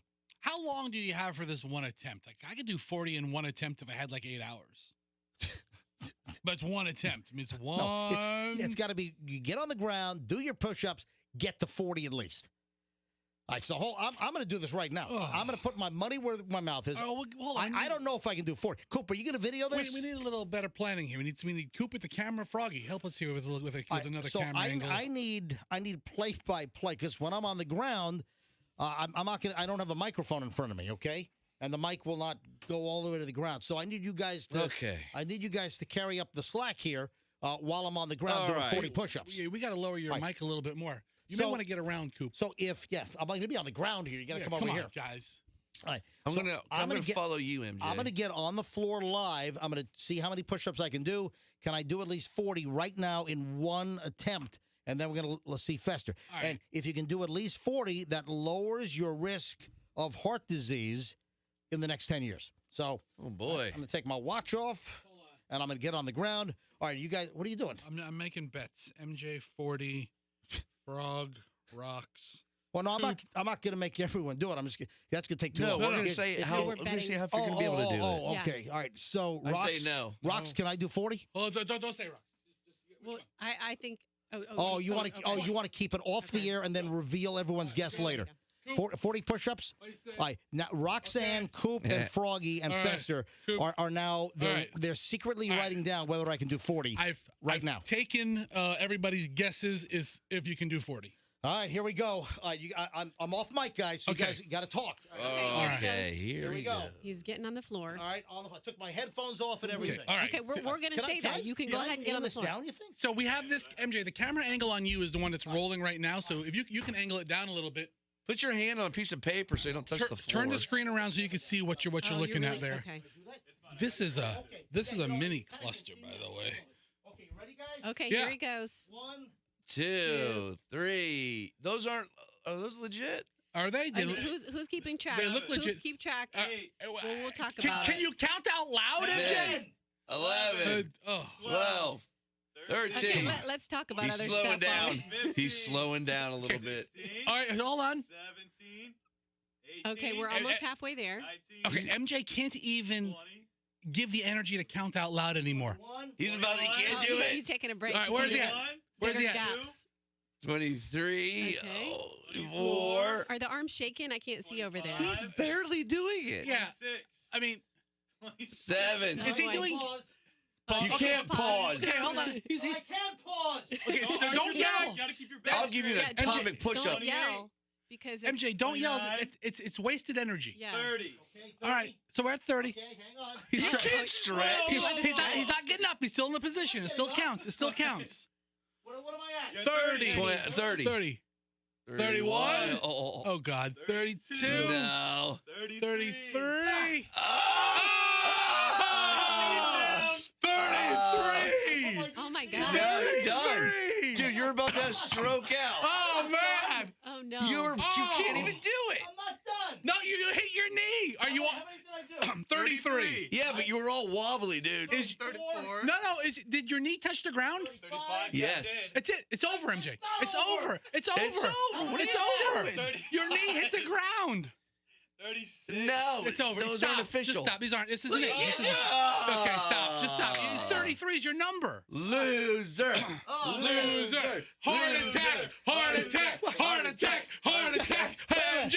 Heart attack. Wait a minute. Wow. Look at his face. Hold on He's it. beat red. It's one session. That's No, it. no. 33. But it doesn't give parameters that you can't stop. Hang on, I can. Hang on. Stop. No. No. Stop. Your knee hit the Look at him. ground. He's gonna die. There's got to be an I'm end not here. gonna die. Dude, I said one session 8 hours. There's got to be a limit. The limit's when your knee touches the ground. I'm looking. Okay, if push-ups were an Olympic sport, when their knee touches the ground, it's over. Unless it's the girl kind. All right, researchers. Push-up sexist. Hang on a minute. Researchers from the Harvard T.H. Chan School of Public Health say the report is the first to show how push-up capacity is linked to heart disease. They found that a middle-aged man who can log more than 40 push-ups in a single try, which isn't you, have a 96% reduced risk of developing the potentially deadly condition of heart disease, like heart failure, compared to those that can complete no more than 10. Dude, I just did 33. Okay. That's pretty damn close. Yeah, your number was 40. Horseshoes and hand grenades. Hang on. Failed. No, we don't care. Stop. It's over. Stop. It's over. We don't care. MJ, Stop. I It's bet over. on you. I bet on you for 40. Like, Yeah, I thought this is something here's you the prepared list. for. Fester said yes. Froggy said no. Coop said no. And Roxanne said yes. Yeah. All right, I'll let Coop. down Sorry, mine. Coop. I did 33 pretty. Let me move the camera up. You should have failed. I did 33 pretty damn You're quickly, like a though. horse at a derby, and you failed me. Close only counts in horseshoes and hand Yeah, grenades. horseshoe, hand grenades, and heart attacks. Okay, Fester. Let's see what you got. I'm not the one running around saying, I'm going to do 40. I'm going to challenge the fattest person on the show to a push-up contest. Let's go. That's not what I'm doing. First of all, the fact that I could belt out 33 that quickly, and then my arms, you know what, it was just my arms got a little fatigued. Dude, you were horrible. Yeah, that's what it's called. Horrible. Yeah, let's see if you can do 33. I do 100 a day. I am 56 years old, and I just did 33 quick push-ups. And you're about to drop. Yeah, would you listen to this guy? Let me go on my radio show and challenge the biggest lard ass I know to a push-up All right, contest. Fester, I'm going to show on the him. floor. On the floor. Go. Get on the floor. I'm coming around. Oh, and now you're coming around over here? Is there enough room? This is where he was before? All right. You look like Kevin James. What's the science? What's the science? Do 40 push-ups. Get on the ground. Or what? Or else, if you can't do 40, you have an increased risk of heart disease in the next 10 years. All right. Is the floor strong enough to handle this? Yes. I don't know. All right, you ready? All right. Here goes Fester. Can I do the girl guy? All right, here we go. Fester's on the ground. All right. And go. Hold on. Let me get my position. All right. Hold on, dude. No, your feet. You can't have your feet against. No, go the other way. No, stop. No, go. You have to go the other way. There you go. Look at his shoes. Dude, you can't even maneuver on the floor. Ew, look at his feet. All right, here's Fester. Go. 2, 3. Oh, dude. 4. Oh. 5. He's struggling. He's at 6. I was at 30 when I started struggling. Are you done? He just collapsed. 6. Was that even sick? Well, how about Fester, are you okay? Fester is. I think he just had the heart attack right now. Roxanne, go give him mouth to mouth. Oh my God. No, you give him. Really, he needs mouth to mouth. He needs mouth to manatee. Fester, you did. Was it 6 or 5? 7. 7. He did. No, 7. I think it was 6. I think I was on 7. He collapsed on 7. You know when? You Is know that when? it? Like, Are you done? I didn't have a heart attack. Oh you know my when God. hip hop dancers do those like worms when they jump on their bellies and do like yeah. that? That's Yeah. what that's your style. You kind of had like a wiggle going when you did it. Good. I got a wiggle going on for you. Guys, I was close. I was no, you 7. failed. I was 7 away from 40. And he was 7 You know what? in. If you add your score and my score together, that's neither 40. of us are having a heart attack. Yeah, I don't think it works that way. You guys are a couple of weenies. All right, Frog, get the hell on the floor. Yeah, you're really talking a big game. Get on the floor. I bet you can't do 7. I bet you can't do my 7. That's it, Froggy. You know what? Prepare to be amazed. You just bought yourself. All right, Coop's coming back in with the camera. All right, Froggy, get on the You ground. don't know what you're in for. Yeah, we don't know. Get on the ground, and Froggy, you got a big mouth. Let's go. All right, on the ground. I got to Big move on. talker Froggy. All right, I got to play the audio of the guy that was pulled over for speeding and then running a stop sign. And you're not going to believe who he blamed. I've got the body cam police video audio next. Hold on. All right, Froggy on the ground. Dumbass Froggy. All right, Let's here go. we go. All Get right. in position. No cheating. And go. 1, 1, 2, 2, 3, 4, 4. 5. He's slowing down. He is 6, 7, 8, 9, 10, These are faster than you guys. 11, 12, He is the most 13, silent push-upper 14, ever. Oh, he's stopping at 14. I didn't stop till my 20s. 15. Yeah, there's no breathing. 15, 16, 17. Are you alive 18, down there? 19, 20. His lung capacity is so strong from all the medication. Oh, yeah, yeah. Does all that marijuana smoking, does that affect? Dude, he's high right now. He can't even feel it. Froggy's done. Froggy's just he's done. How many was that? Was it 18? 53. No, it was not 50. How many was that? Was that like, what, 8? You didn't even get to 20. I got 20. He got to 20. Oh, you I think he got to okay. 20. All right, we'll give you 20. And then Froggy's close. So, what? Oh my God. All right, stop. All right, He's Froggy, leaning on my sound effects machine. Sorry about that. You used the sound effects machine to get up off the floor.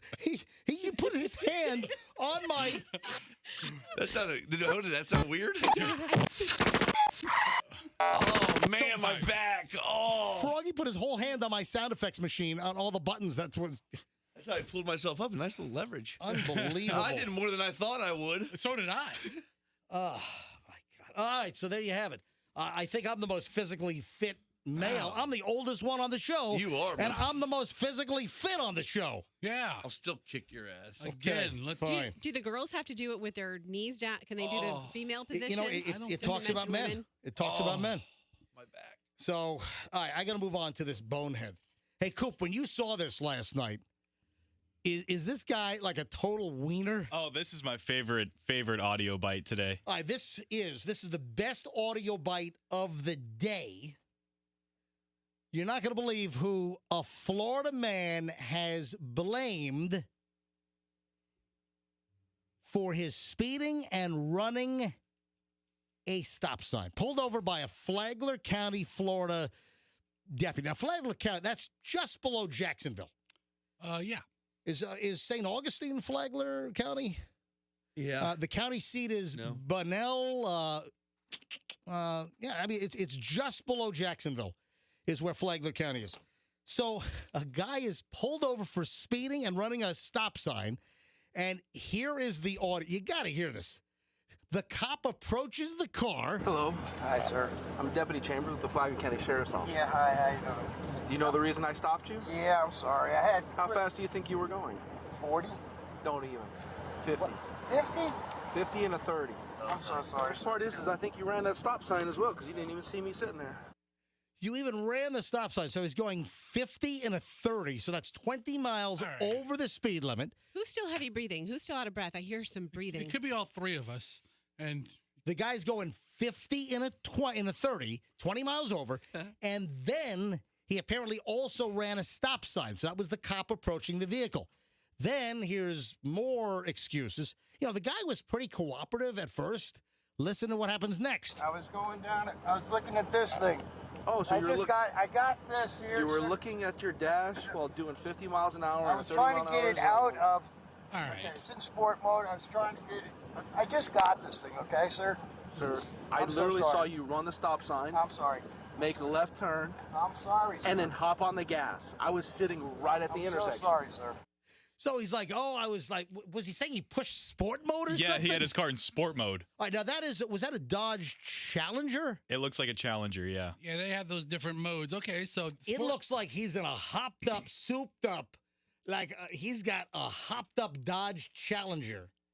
Cop pulls him over, and he's like, he was touching the dash, and he's pointing to the dash or the touch screen, and he's telling the cop, yeah, sport mode and all this. And then it takes a little bit of a turn.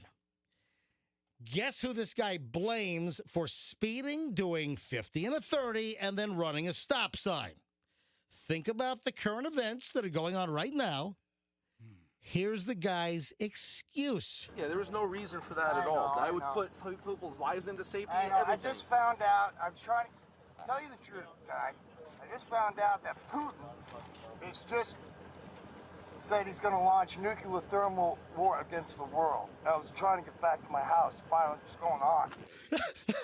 What? So this must have been last Friday, right?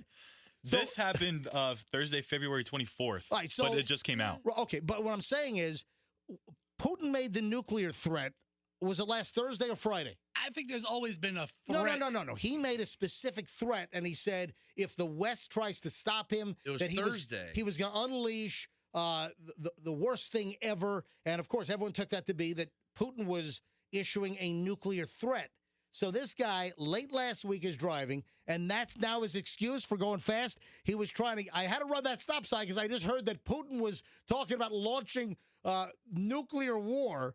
I mean, meanwhile, you got to look at the cop. The cop, you can see his reflection in the guy's window, in the back window. The cop is laughing at this guy. I mean, cops here, the worst, most varied excuses on why people are driving like ass clowns or weaving and swerving or speeding. And now this guy claims that he was afraid that Putin was going to launch nuclear weapons and that he had to get home.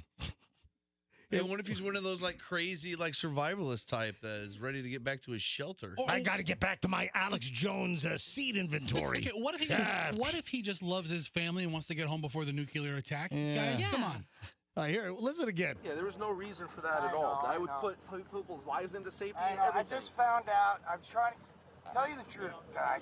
I just found out that Putin is just said he's going to launch nuclear thermal war against the world. I was trying to get back to my house to find out what's going on. Yeah, I got to turn on Fox News or CNN, see what's going on. So did he call? He called the cop guy. Yeah. He's like, all right, let me tell you the truth, guy. Look here, what? Yeah, there was no reason for that at all. I would put people's lives into safety and I everything. just found out, I'm trying to tell you the truth, guy. I just found out that Putin is just said he's going to launch nuclear thermal war against the world. I was trying to get back to my house to find out what's going on. All right, that is the worst excuse ever. That he's afraid that Putin is about to launch intercontinental ballistic missiles. Mm-hmm. He's just trying to get back and figure out what's That's going on. a great excuse, and I've got big problems with this officer. Guy. Oh, you think the officer Guy? Yeah, Officer Guy over here. How fast do you think you are going? He goes 40, and the cop's like, oh, don't even. you were going 50. It's not like he was going 100. Hold on. First of all, the guy had 100 excuses. Oh, I just got the car. I was in sport mode, trying to get out of sport mode. Don't even. So the guy's wait a apologetic. minute. He's not being a jerk to the cop. Then there's another part of the audio. Coop, you didn't pull the part where he said he was trying to get ahead of another driver? That was also, it's not really, but the guy comes up with all of these excuses and then finally settles on, hey, he's afraid that Putin's about to launch nuclear missiles. Play the beginning again, Coop, where the cop goes up to him. How fast do you think you are going? All right, it's right here.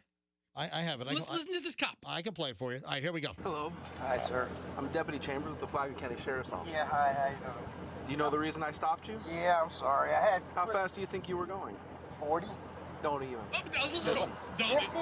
50 and a 30. Don't even. All right, so what's your issue? Don't even. As if. Don't even, sir. You're going 50 and a 30, not 40 Now, and a 30. It's not like he was going 110 and a 30. Jeez, officer. What we don't know, though, it's not in the story whether the cop stroked him the ticket. We don't know. The story doesn't say whether he actually was written up. You know what I thought was interesting is so he knew about the Putin stuff, but he needed to get home to figure out what was going on. Like, what could he not Google on his phone? He's driving, Roxanne. That's how irresponsible do you want this guy to be? Roxanne. Yeah, he wanted to see if Fox and Friends had images of missiles launching, I guess. He's already doing 50 and a 30. As if. Oh. What else? That guy's a total bonehead. Don't even. Yeah. Don't even. Don't even. Speaking of the Russians, you saw that Apple is now stopping all Apple sales. Apple is pulling the plug. No iPhones, no iPads, no MacBooks, nothing. Apple is pulling the plug on all Apple sales in Russia because of this current invasion of Ukraine. Man. You know, you're bringing up some facts about Apple, and this is actually really important in Russia because Putin's strategy was to actually attach Apple AirTags to all of the important people in Ukraine. And now that whole plan is screwed. That's it. Is that a joke? That's what you have today. What's funny about? Oh, hold on, listen. Hold on. That's Fester's best. Let's get Mr. Quick to point everybody else's jokes out. You've heard of Florida's best. That's Fester's best. Babe Ruth struck out a lot and hit a lot of home runs. Okay, this is the same guy who was just busting on the cop for saying "as if." Okay, so let's put everything in perspective. Not a lot of Apple jokes today. Just go back to those singles. All right, Fester, I gotta call you out on something else. What? The whole Love is Blind crap. Fester is What is just, that? What are you all talking bugging about? me. Fester was just badgering me all day yesterday. You got to watch Love is Blind tonight. Do me a favor. Watch the first two episodes. You got to watch Love is Blind, this dating show on Netflix. He's like, got to watch. Then he calls me. And then I have no less than a half a dozen texts from Fester yesterday. Don't forget, Love is Blind. You got to watch first two. Give it 2 episodes. The State of the Union was on last night. All right, so Michelle. Hold on. You had less than half a dozen texts. I texted you 5 times. Excuse me. No, don't say no less than half a dozen. It was 5. It was less than half a dozen. All right, Michelle watched with me. We watched 1 episode prior to the State of the Union. At 9 o'clock Eastern, we turned on the State of the Union. So we watched the president. And then after the State of the Union, we put on episode number 2. Hello? Hey, Michelle. Yeah. Hey, why don't you tell Fester how much you enjoyed Love is Blind on Netflix last night? Oh, it's so tedious. Oh, shut up. You're telling my wife to shut up? Yeah, Michelle, you stop. That was how is that show not awesome? Fester, hold on. Michelle, hold on a minute. Michelle, Fester, Michelle and I'll get it straight. Oh my Michelle God. and I, we were looking at each other, and how many times, Michelle, did we say, "What is wrong with Fester? What is Fester's problem? What TV shows does he like?" Right. Why is Fester watching this? That Michelle said that. Why is Fester watching this? All right, Michelle, what were your observations? It's a dating show. All right, I'll tell you what, Fester, why don't you explain quickly what Love is Blind is about? First of all, it's a dating show where you do not see the person that you're going to hopefully meet and bond with. You instead have conversations. You have no idea what they look like. But wait a minute. In the beginning, weren't they all in the same room? No, it was all the men in one room, that's all right. the women in the other room. All the men in one room, all the women in a separate room. And then there's like this, the set must be like in a warehouse because they have all these pods, and they're nicely appointed pods. I like the pods. The pods are kind of sexy. Yeah, the pods have like couches and nice carpet. It's very comfortable. And then there's like an opaque, like a smoked glass. And on the other side is the woman's pod. On one side is the man's pod. And it's only through conversation and talking. And then, of course, you see both of them in their pods on TV. But the two that are talking, and then they rotate and they all talk to the different guys and different women. Everybody talks to everybody, and it sees who you bond with and who you gel with. And then you're supposed to make a commitment. Can you bond and get engaged and get married by just talking to them and never seeing them? So the first episode last night, 2 people actually get engaged on the first freaking episode just by talking through glass. They can't see each other. That's not They real. talk for 6 times, 8 times, and they're like, "Oh, this guy is looking at a glass fogged out wall, proposing to it." And then I said to Michelle, I said, "Come on, this is reality television. This is bogus crap. Watching that Do you think turd. they really got engaged? Are they really getting married?" All right. So, Michelle, what were your observations? It was just tedious. All right, you got to give us something else. Say the dumbest things. Say that again. Those guys say the dumbest things. You know, they do. I did think their conversation was just slightly above Bachelor because all they say on Bachelor and Bachelorette is like, there's such a connection. And you watched it too? Yeah, Roxanne, I did. How many episodes have you watched? I just watched one last night, part of one. All right. And I watched it blindfolded myself. What? And that helps because Hold on, you blindfolded yourself so you can only hear the audio? Yeah, I tried to picture myself as the people participating in the show to see if I would want to date any of the people. My God, you're getting a little too much into this crap. Any of those guys? No, I didn't have connections with any of them. Okay, first of all, I think everybody on the show is a little screwy. But tell me at the end of the show when one guy is proposing to a glass wall against the woman, for the woman who had that big mole on her lower chin. I don't remember her name. Yeah, she already got engaged to this guy. Yeah. So he's going to see that and mole. Then they meet each other face to face, and then they love each other. It's love at first sight. Oh, they fell in love. You're beautiful. No, you're beautiful. No, you're beautiful. You're more beautiful. No, you're more beautifuler. Oh God. Let me lick your mole. You guys are making the case for me. I'm not saying it's the most life-changing. Why are we talking about it then? Because this is this idea. The idea that you could talk to a glass wall and Kim would say, I choose you.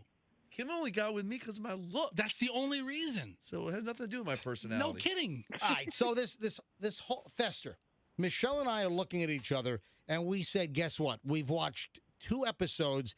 We're out. We're done. I'm not watching any more of your silly Love is Blind. Okay, you guys got to give it 2 more because now I'm not giving it 2 more. Now they go to Mexico. Hey, Michelle, are you going to give it 2 more?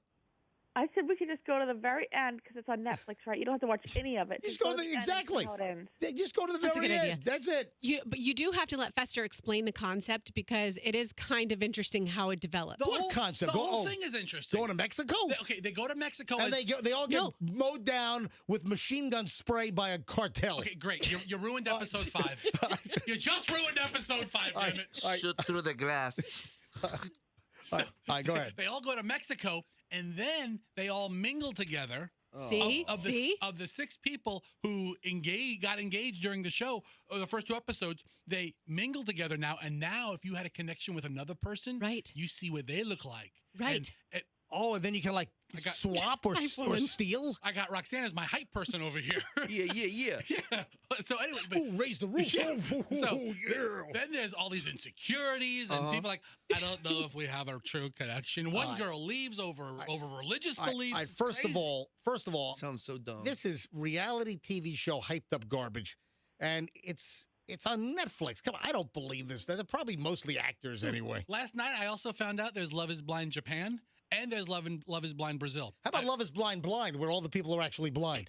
There hasn't been a good reality show since My Big Fat Obnoxious Fiance back in 2000.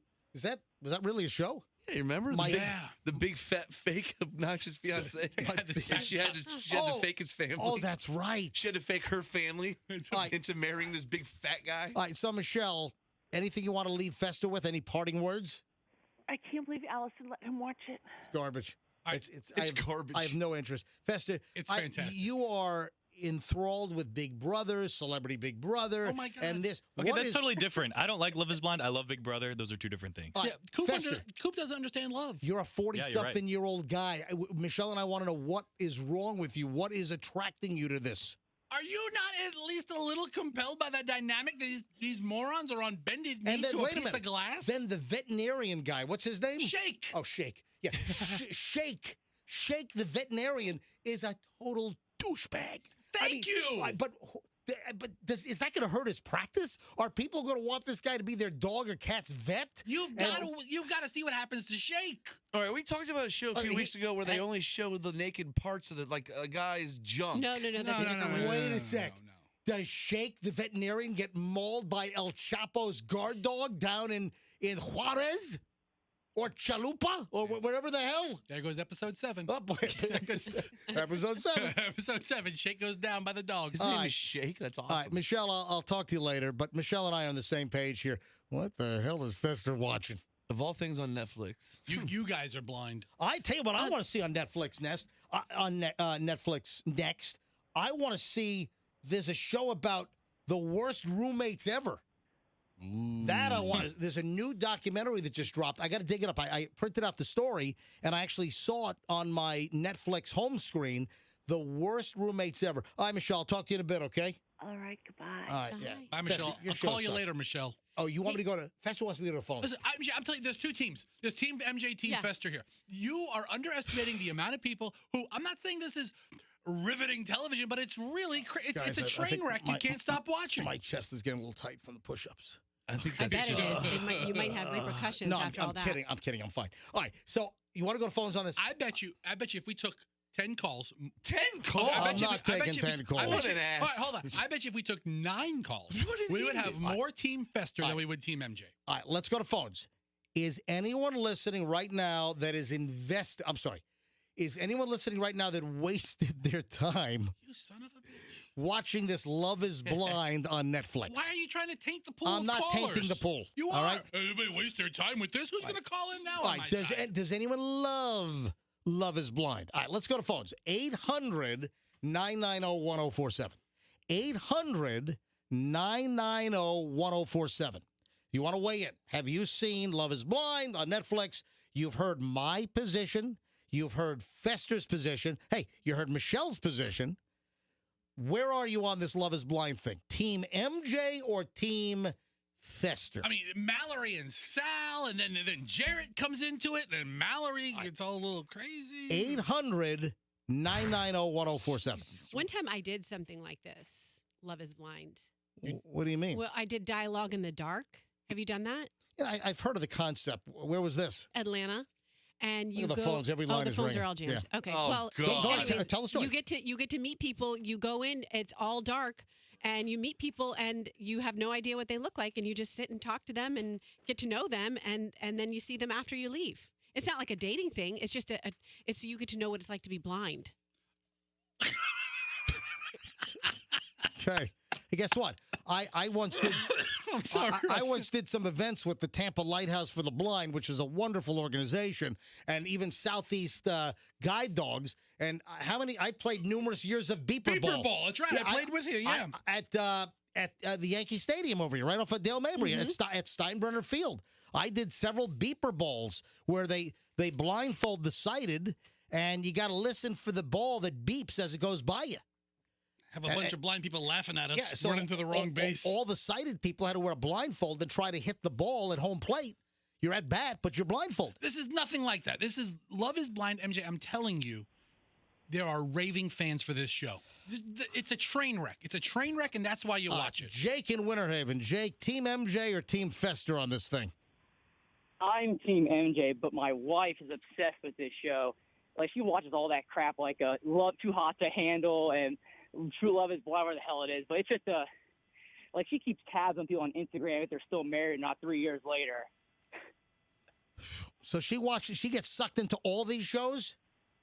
Every single one. She watches them religiously at nighttime. All right, has she seen the new one on Hulu, My Husband's Junk is Like a Pineapple? I hope not. Yeah, she would love it. She would love it. If she likes dating shows and fruit, she would love it. Jake, how old is your wife? She is 28. And how old are you, Jake? I am 31. All right, I just want to get demographic. I want to see what the demos are on this. All right, so that's team one for Team MJ. Yes, because we're not going to give his wife the credit. wife. Yeah, she didn't call in. She didn't call in. All right, how about Micah? Micah, MJ Morning Show from Lakeland. Hi, Micah. Hey, good morning, guys. Morning, Micah. So are you watching Love is Blind on Netflix? Absolutely. Team Fester over here. All right. Team Fester. That's my girl. How many episodes are you in, Micah? All of them. I watched all of season 1, and I'm waiting for the reunion for season 2. Oh, boy. All right, Micah, Team Fester. Thank you, Micah. Thanks for calling. I still love you. Jennifer's in Spring Hill. Jennifer, Love is Blind. Whose team you on? Team MJ all the way. Gotta go with Team MJ. All right, Jennifer, have you watched some of the episodes? No, I caught the preview little thing they give you, the trailer, but it didn't seem interested. I'm more of the worst roommate ever kind of girl. Have you watched any of those yet? Because that's on my list. Yes, you definitely need to check it out. I'm in like my 3rd episode. I don't want to give anything away, but they're really, really good. All right, so give me one of the worst roommates. It's like a serial killer, right? Yes, the first one, like I said, I don't want to give anything away, but the first one is a female serial killer. Totally caught me on that one. Wow. Jennifer, what the hell are you doing? My third one, they're just terrible, terrible people that tricked people into living with them. Worst roommate ever. All right, hey, Jennifer, let me ask, Jennifer, how old are you? I'm 43. Okay, I want to get just like a Democrat. That's like Fester's age. She can't be Team Fester if she has not watched, or Team MJ if she hasn't watched any of the shows. You can't judge by the trailer, yes, Jennifer. You can. Yes, you can't. We described it. She's on my team. She's a nut. So right now, what is the score? Two for Team MJ, 1 for Team Fester. Exactly. All right, Jennifer's in Palm Harbor. Hi, Jennifer. MJ Morning Show, hit it. Definitely Team MJ and MJU already invested 2 shows, way too many. You are 100% right. Jennifer, you are 100% correct. Jennifer, how old are you, please? 48. All right, 48 years old. Thanks, Jen. Is every Jennifer in her 40s nuts right now? Because you're both wrong. Kevin's in Riverview. Hey, Kevin, MJ Morning Show, Q105. Whose side are you on this goofy Love is Blind show? Got to be the faster. There's no way I can pull for you, MJ.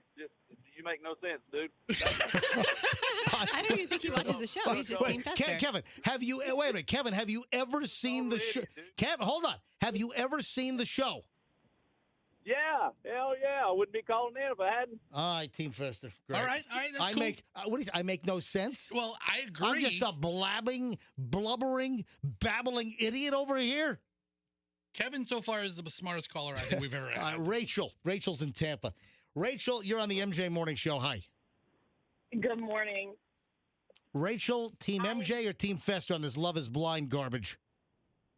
I am Team Fester all the way. There you go. All right, so you're watching the show and you like it?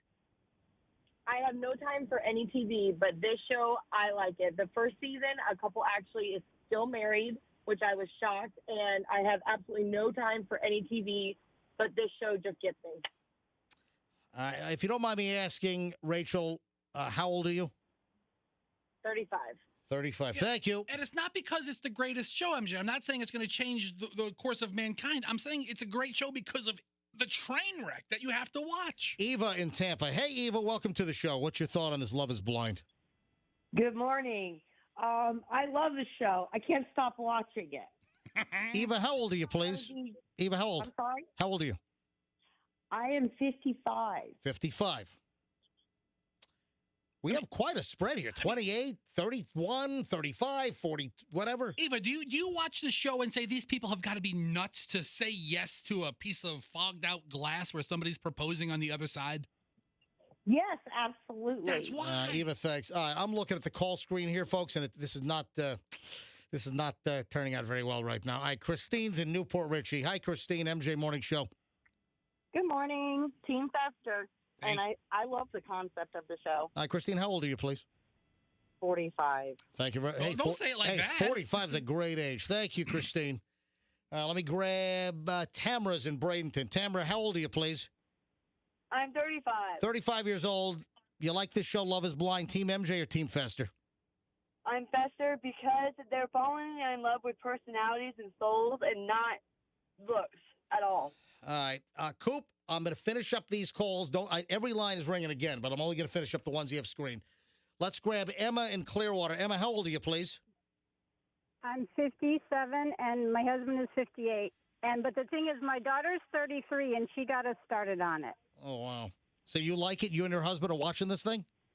Yeah, my husband was a little bit reluctant, but when I have it on and he sits in there, he gets interested in the characters, and we have a good laugh. All right. Two more calls on this. Erica is in Newport Richie. Hello, Erica. Team MJ, Team Fester on this goofy Love is Blind. I'm Team Fester all the way, and I'm actually in the middle of watching Love is Blind Japan at the moment. What?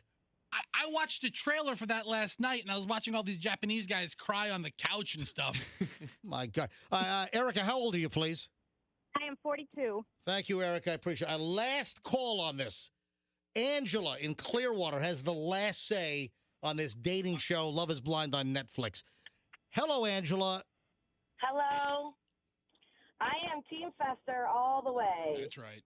Looks like Fester turned this sucker around, MJ, man. I'm telling you, it's a great show, especially with all the craziness and all the awful things happening in the news and the world. You put this on, and it's mindless entertainment. Yeah, guess what? It lowers your IQ by at least 25, 30 points. Tell that to blind people. Watch Casino again. All right, so That's what I do. I'll put Goodfellas on. Hey, Angela, how old are you, please? I'm 45. Thank you. Appreciate it. All right, so you did not want to take 9 calls, and you didn't. You took 12 calls. Did I take 12? And, really? The score is 9 people on Team Fester. The phones are still ringing. I could have taken probably an infinite amount of calls. 3 people on Team MJ right there. So good job. MJ, I'm telling you. Would you check out that 25 to 54 audience? MJ, it's not the greatest, life-changing show but you get invested in these people, and it's the train wreck. We understand you're passionate about it. Yeah, we get it. You guys, please explain a little bit more about it. Okay, so these two people are in pods. I'm done. I'm over. I'm not watching anymore. We are two and done. Fester, thank you for the colossal waste of time. Michelle and I were looking at each other and we're like, oh my God, I'd rather watch. The texters were in his favor too. I'd rather watch a show with Bernie Sanders going to the bathroom. Oh, the Bernie. Oh, yeah, okay. That's what. Never mind. I almost said. Okay, so they have this show where Bernie goes into a pod. That's what I'd rather see. Fester, you're out of your mind.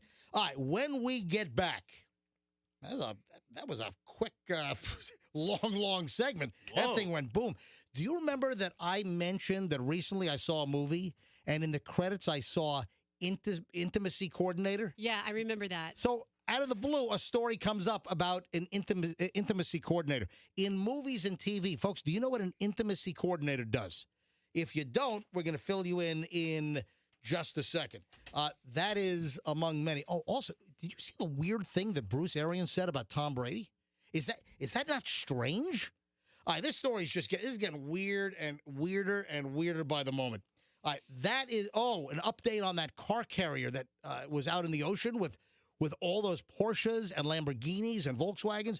Man, we got a long loaded chunk next. We're going to be all over the road.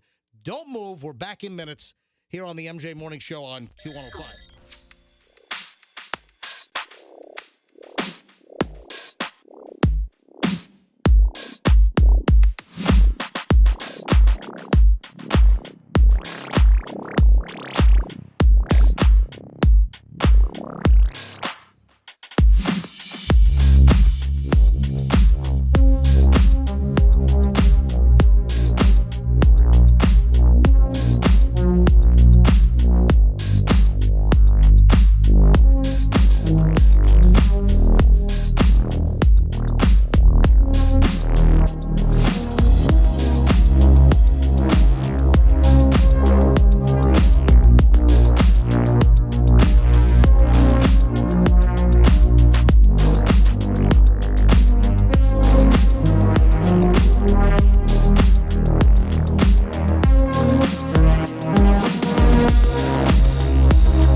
MJ and Roxanne and Fester and Froggy, Coop, our producer. So we go to break. We just took our break. We're just coming back from the break now. We've got almost an hour to go here on the MJ Morning Show. We go to break. Fester and Froggy leave the room. I thought Roxanne was gone as well. I'm looking down. I'm just kind of going through all the prep here, trying to figure out what to squeeze in the final hour. I got too much prep, obviously. Too much good material, not enough showtime. And I thought everyone was out of the room. So I disrobed for a moment. No, I'm kidding. I then Yes, hear one of us was still in I the room. hear grunting and swishing on the floor. Wait. What? Hang on. I hear grunting, and then and swishing. Wow. On the floor. That sounds- I look underneath. I look underneath the counter. I'm like, what the hell? It's Roxanne on her knees. No, I was not on my knees. I'm sorry. You were. I was definitely not on my knees. Let's be clear about that. Were you crouched down? Roxanne, well, your knees were touching the ground sometimes. 100% they were not. I saw your knees touch the ground. All right, anyway, Roxanne was secretly doing the push-ups to see how many she could do secretly while she was swishing her coconut oil. Is that what it was? Yeah, my coconut oil. And Roxanne is swishing coconut oil, but you're supposed to do it for 20 minutes, right? I know. I did it for 5 minutes. I mean, it's better than nothing. So she's over here swishing and doing push-ups. And how many push-ups do you claim that you did? I think I could have gotten to 40, but then you walked No. over and you started making me laugh. No. First of all, you counted how many? 35. Not even close. 35. I watched, I'll do it again right now. I watched you do over 10 that were not even close to Yeah, being because you were qualified. making me laugh. But Roxanne's pretty strong. how I mean, do you Roxanne, you were dipping a quarter inch and counting it as what, a are you supposed to push-up. touch your nose to the ground? Well, you can't just hold yourself like a plank and dip a quarter inch, almost indistinguishable, and say it's a push-up. Can't do that.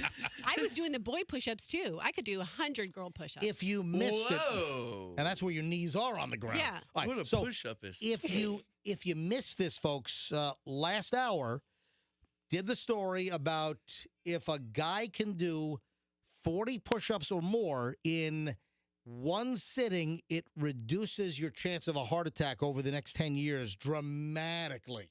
Middle-aged guys. So then Roxanne, I guess, tried to secretly do this thing. All right, MJ Morning Show. I got a lot to get in here. We got a lightning round. First of all, the intimacy coordinators, intimacy consultants. This is kind of coincidental because I brought this up on the show. Do you remember when it was, guys? When did I bring up the? It was last week. Last week you were talking about the Ben Affleck movie, The Tender Bar. The Tender Bar, which I liked it. I thought it was And a great movie. You called it like Tinder box. I called it everything but the actual name of the movie. It was the Tinder Box. It was the Tender Lovin' Squeezin'. It was I think I even Tinder called Bundle? it Tender Vittles. But we agreed it's Chicken like tenders. it's like bartender, but backwards. It's Tender Bar. It's the Tender Bar, and Ben Affleck is in it, and a bunch of other. Oh, Christopher Lloyd is in it, Froggy. Great Scott, really? Christopher Lloyd, the Doc Brown from Back to the Future's in this movie. Good for him. Still acting. Yeah, he is. At what age? 100? 1,000. Nah, Christopher Lloyd's probably 82. Christopher Lloyd is 83. Oh, pretty close. Wow, good for him. Man, I got to get a job at the carnival, man. Guessing weight and ages, man. I'd clean up on that. I've thought for years you would excel in a carnival environment. I think really the freak show. Yes. Crazy. Like when you pay extra money to look behind the wall to see like the short, tall man, and it's incredible. I think you would bank in a And carnival. guys, Roxanne was telling me that she recently had a bottle of Freak Show wine as well. I did. Yeah, look I at had that. some menage. You know, the Freak Show wine is good value. You know, when you buy a bottle Oh, of God. when you buy Freak Show at like a retail place, like a wine store, it's a pretty good wine for the money. I like it a little bit chilled more than a typical. Chilled? Yeah, What do you think I about like that, to- Miles from Sideways? What do you think about that? Well, your red wines ought to be stored somewhere at 55 to 56 degrees, and you probably want to enjoy a nice red wine. For me, I enjoy a red wine served at about 62 to 65, and of course it's going to warm up. Never hold the bowl. You know what pisses me off? When I see All right, people holding the glass by the bowl, you're warming up your wine. Yeah. You hold your wine glass by the stem.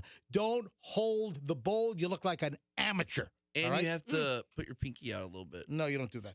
All right, so I'm watching the Tender Bar with Michelle a couple of weekends ago. Was it last weekend? Maybe it was last weekend. And the movie was great. I highly recommend the movie. I thought it was fantastic. I thought Ben Affleck was great. And we're watching the credits, and in the credits, I see intimacy coordinator. I'm like, well, I pretty much know what that is. And I don't recall seeing that credit in movies before, but An intimacy coordinator or consultant is one that is on set and is guiding and is observing the intimate sex scenes in the movie. So we talked about this. And then They're like the tongue police. well, right? I think you named the body part. I think they do the whole thing. So unbelievably, in the New York Post 2 days ago, story pops up. Online New York Post. Many actors get aroused while filming sex scenes. Here's what happens next. Duh. And then it talks about while sex scenes may seem romantic, well played on screen, they're not always very sexy behind the scenes. And then it talks about when things go awry, accidents can happen, actors can physically get aroused during these simulated sex scenes. In fact, when shooting love scenes, arousal's very normal as the actors are going through the physical and the mind. Yeah, it can happen. According to intimacy coordinator David Thackeray, recently told The Insider. So Thackeray added that a timeout is called for the stars to collect themselves. And what? With guys, right? Time out. Go to your corner. What, did they throw hot or cold water on you? Well, hey, hang on. I got to tell you about the crotch taser. What? Yeah. They nuke it? Oh, crotch taser. All right, hold on a minute. All right. Got you hooked now, don't I? So listen to this quote. Just making it really clear that's normal and that the worst thing you can do is carry on. So if an actor gets aroused during a sex scene for a TV or movie shoot, you're not supposed to carry on. You got to take a time out and be clear. Hey, this can happen, but we got to do a time out here. Which is kind of opposite of acting because you're supposed to get into your role and get into your character. That actually could make it more believable, Yeah. but it could be uncomfortable for one or the other. Yeah. Now, clearly with the guy, arousal is a bit more obvious. Would you agree with that? It's a fair statement. Has that been your experience, It's probably Roxanne? been everybody's in this room's experience. What do you mean, MJ? I don't get it at all. Just checking. All right, so this guy is paid, as many intimacy consultants or coordinators, to make sure things go smoothly on set, to choreograph the sex movements and intimate action. Thackeray, he's worked on projects for Netflix, Warner Brothers, HBO, explained that there are certain protocols, including the timeout, when cast members get a little too excited. You give them a few minutes, and one of the methods he likes is using what he calls the crotch taser. And you just shoot somebody. You have a taser gun, Really? and you point the taser at their crotch, and you just let it rip, and then Isn't that dangerous? it takes it right down. Oh, He says when they're on a schedule, Noodle-fies it. and when you need to get the arousal stopped quickly, they fire a police taser into the actor's crotch. No, they don't. I heard they held up a picture of Susan Boyle. I see. You finally figured out that I'm making this up. Did you finally figured that there's no crotch taser on the set of the Tinder bar? Wait, wouldn't that hurt? Yeah, what do they have? No, they just take a time out. There's no crotch taser. They have a picture of Susan Boyle. I told you. Listen. We stop. They whip out a picture of Harvey Weinstein's deformed unit. Oh. That's I'd look at it. Oh. I got no issues. oh man. Didn't someone say it looked like an egg, or was that Jeffrey Epstein? Which Jeffrey Epstein is the one that looks like an egg that is small on the bottom and then egg shaped. all right, stop. You have to go further, right? I mean, yeah, you have to go further. I watched the whole deposition. There's several different eggs. I mean, Anyway, Robin's egg. so intimacy coordinators or consultants are real, and it's advising the actors on the sex scenes. Hey, by the way, I haven't seen this yet. Michelle and I, we have it on the list, but between Netflix and Hulu and Amazon and everything, there's just too much TV. There's too much stuff. Can't watch it all. Like Bridgerton. Bridgerton is Heard good on, things. it's on our list. I just haven't gotten to it yet. And they use a whole lot of intimacy coordinators. They play a big role on the Netflix Bridgerton set, apparently. So an intimacy coordinator is kind of like an armorer for the crotch. Armorer. That's what one of our texters just said. Yeah, An armorer okay. of love. Yeah, seriously, that's what it is. I mean, if they're not careful in doing their job, somebody's going to get shot. All right, do you know what has taken on a whole life of its own? Do you know which sick, twisted story that we talked about yesterday on the show is now like all over the national news? I saw it in USA Today. I saw it in the New York Post. It was in the New York Daily News. It's on The Wire. Do you know what story that makes our area look bad again? Of course, it's Florida, but then you zoom on into the Tampa Bay area. Yeah. Do you know what story that we talked about yesterday is all over the national news now? Yeah, it's too hard to listen to. Yesterday when we were talking about it, it was just a local story. Jeez, and Why did I forget? It had the day to... Rhymes with rug. Tug? What rhymes with rug? Pug. The name of the dog. Oh, okay. Fester, do you know what I'm talking? You know the lady who threw the dog off the eighth story. I don't want to talk about that again. Again, the Tampa Bay area looking bad again in the national news because this whack job, this guy's former girlfriend, threw his pug, little Bucky the pug, over the balcony. By the way, I got a little discrepancy because some stories say 7th floor and some stories say 8th floor. Maybe it was an 8-story building and he threw it from the 7th floor. I don't. She. Excuse me. Either way, anyway, guys, I am so incensed. I'm so pissed off. Anyway, the Pinellas County Sheriff's Office, they arrested this Shelley Nicole Vaughn.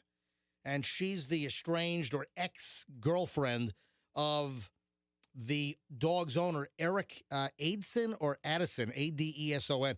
And Eric, I feel awful for you. I am repulsed as a dog lover, as an animal lover. I am just absolutely incensed. I would like to. I want to see the book thrown at this woman. I want this woman, and she claimed she was on alcohol and drugs or whatever the story is. This woman, this Shelley Nicole Vaughn, I want her charged. If we have any prosecutors with the Pinellas County State Attorney's Office, this woman, you guys need to go after her like a pit bull, like a mastiff. Like, hey, Festa, what dog has go on Google. I want to know what dog has the largest, most impressive PSI with jaw grip. Pit bull. That's the answer. I think it might be a mastiff or a Roxanne's Rottweiler or something. A former pit bull owner. All right, dog with most PSI jaw. Yeah, just type that in. All right, the strongest. Ooh, I would not have guessed that, but it makes sense. Hold on. Strongest bite force for various dog breeds. Number 1 on the list is Doberman. Hold on. Go to the website. Let's just see if they're listed. They don't bite. They pinch. Here? Yeah, right there. Dog bite force list. It's a guide. This is a law firm. Okay. Oh, it is? Okay. All right. Hold on. It's a law firm. Let me click Let me guess. They specialize in dog bites. Go back. Okay, look right there. What dog has the strongest jaw pressure? Yeah. There you go. No, people also ask. Boom. Where? More good. Mastiff. I said mastiff. Dogs with the strongest bite force. Didn't I say mastiff? That was one of your first. You said mastiff is 552 PSI. Okay. Rottweiler's 328, American Bulldog 305, German Shepherd 238, Pit Bull 235. Okay, well, I stand corrected, but I used to watch my pit bull hang from a rope in the backyard, so that looked pretty strong. That doesn't mean that, okay. I could do that. That's anecdotal. I watched somebody at the circus hang from a rope over a flaming hula hoop. So my point is I want the Pinellas County State Attorney's Office to go after the Shelley Vaughn who threw the dog over the balcony at Clearwater Beach. I want them to go after her and clamp down on her like a mastiff with a 552-pound per square inch bite. Throw the book at her. Yes. From the 7th story. Man, you're on fire today, boy. So the woman and the victim had been dating for about 7 months, and she was behaving in a confrontational manner on Sunday morning. She shows up at his place. They get into a fight. She starts chucking all his belongings, clothes and other things off the balcony, and then threw the dog, little Bucky, little pug, off the balcony, and the dog didn't make it. The argument started because of her use of alcohol, and did I also see that she might have been drunk, and that whether the story yesterday, did it also mention? Yeah. Did it mention like drugs as well? I think you mentioned earlier today that she was all hopped up while she was doing it. She was out of her mind a little bit, and she wasn't thinking straight. Bring up the local story. I want to get my facts correctly and see if I remember what she was on. But I don't care what she was on. So according to Addison or Aidson, a 46-year-old girlfriend began throwing possessions. He said, leave. This was Sunday. And then Vaughn smiled, grabbed the dog, Bucky, and threw him off the balcony down to the concrete below. I am so incensed. This woman has been booked on like felony animal cruelty charges. I want this woman prosecuted to the fullest extent of the law. All right. And I think that some animal cruelty charges can bring as much as 5 years in the Florida system, right? That's what we looked up yesterday. Our legal team, Roxanne, on Google, found that information. Yes, I did. 5 years. Did you find if it was alcohol and drugs, or what was the story? I'm still looking. All right, see if we can find that. All right. But she at least, apparently alcohol was a factor or had been in their relationship. I'm still, it makes me nauseous. It makes me sick. And now, again, we're national news now because of this terrible, terrible story. All right, lightning round. Just a lot of stuff. We got this segment, and we got one more long segment to go, so hang on. Did you see Stevie Nicks? The one and only national treasure, Stevie Nicks. Is she a national treasure? She only has one nostril. I mean, well, she has two nostrils, but the cartilage is gone, right? Well, I don't know if it's true. But is that an urban legend? It could be. But apparently she might have two tunnel entrances, but they merge. All the traffic goes into one. Well, allegedly due to her extensive cocaine usage over the years. But Stevie Nicks posted a journal entry hoping that Putin will turn to dust. And something that it was very, artistic. It was very, I guess, a theory. She writes, she posts on one of her journal entries yesterday on her Instagram, very quirky. She wrote an open letter to Vladimir Putin and expresses her sorrow over the invasion of Ukraine and hopes that he will turn to dust. She writes, "Are you lonely, Mr. Putin? Is that why you sit at your long, long marble table alone in the night and through the day and talk to ghosts? You can't talk to me. You can't talk to..." Do we have that in the computer? Talk to me, Stevie Nicks? That is exactly how Stevie Nicks sounds. You can't talk to me. No, we have Come and Talk to Me by Joe Decci. No, I need Talk and to Me. Something to Talk About. Well, then go to YouTube then.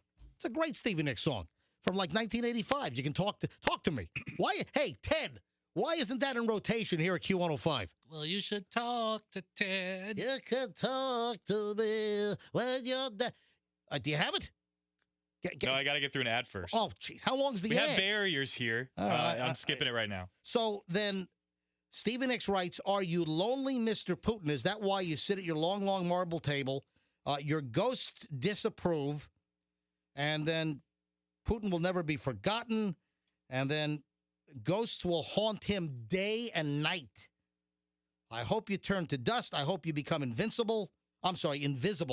I hope you become, I don't want him invincible. I hope you become invisible. I hope you become the forgotten one and you become a complete unknown with no direction home. The ghosts are coming, Mr. Putin." No. Go to the beginning of the song. I want to hear the beginning of the song. Come on. I thought you wanted the hook. No. We can fast forward in. Yeah, go. There we go. Yeah, this is a great song. One nostril is what made her sing so good. I mean, I like, the earlier and more well-known Stevie Nicks song, but I like this.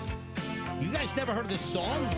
I can see you're thinking about the same thing. Yes, I see your expression when the phone rings. We both know there's something happening here. Is this the one you hooked up with? What? Is she the one you hooked up with? What? No. Stevie Nicks? Did you ask if I hooked up with Stevie Nicks? Who's the one he hooked up with in L.A.? No. No. His roommate was Meredith Brooks. Oh, was, you hooked up with Meredith no, Brooks. no. Meredith Brooks was a friend. She was my neighbor. I was friends with Meredith Brooks. I thought you guys were like doing Hang on a second. partners. Talk to me. Yeah. Talk to me. Why are you doing this? It's a great song. Talk to me. She's like dancing. What? What was that, Coop? What? She's like dancing around a museum. Is that what the video is? Yeah, it's really weird. Yeah, that was Cool. that was a big MTV song, like Big hit. 1985. All right. Yeah. And just for clarity, Yeah. she does have a hole in her cartilage, but it's not because of cocaine. It's because she used aspirin mixed in water to cure headaches, and it burned a hole. Oh, great. All right, so hold on, folks. And she used, I think, sulfuric acid also. All right, when we get back, final MJ Morning Show chunk is next. And we got a lot. Did you see the story about Matthew McConaughey, the actor? Oh, I love him. Tell me. Apparently, he says that a doctor lied about doing a procedure on him. This is an odd story. All right, hold on. That and a whole lot more next. Final chunk of MJ is in minutes here on the MJ Morning Show on Q105. Hey, folks, this is...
Impressive lightning round right now. All right, Matthew McConaughey in just a second. First, though, if you were listening a little after 8 o'clock this morning, so if you were listening a little over an hour ago, you heard the push-up challenge situation.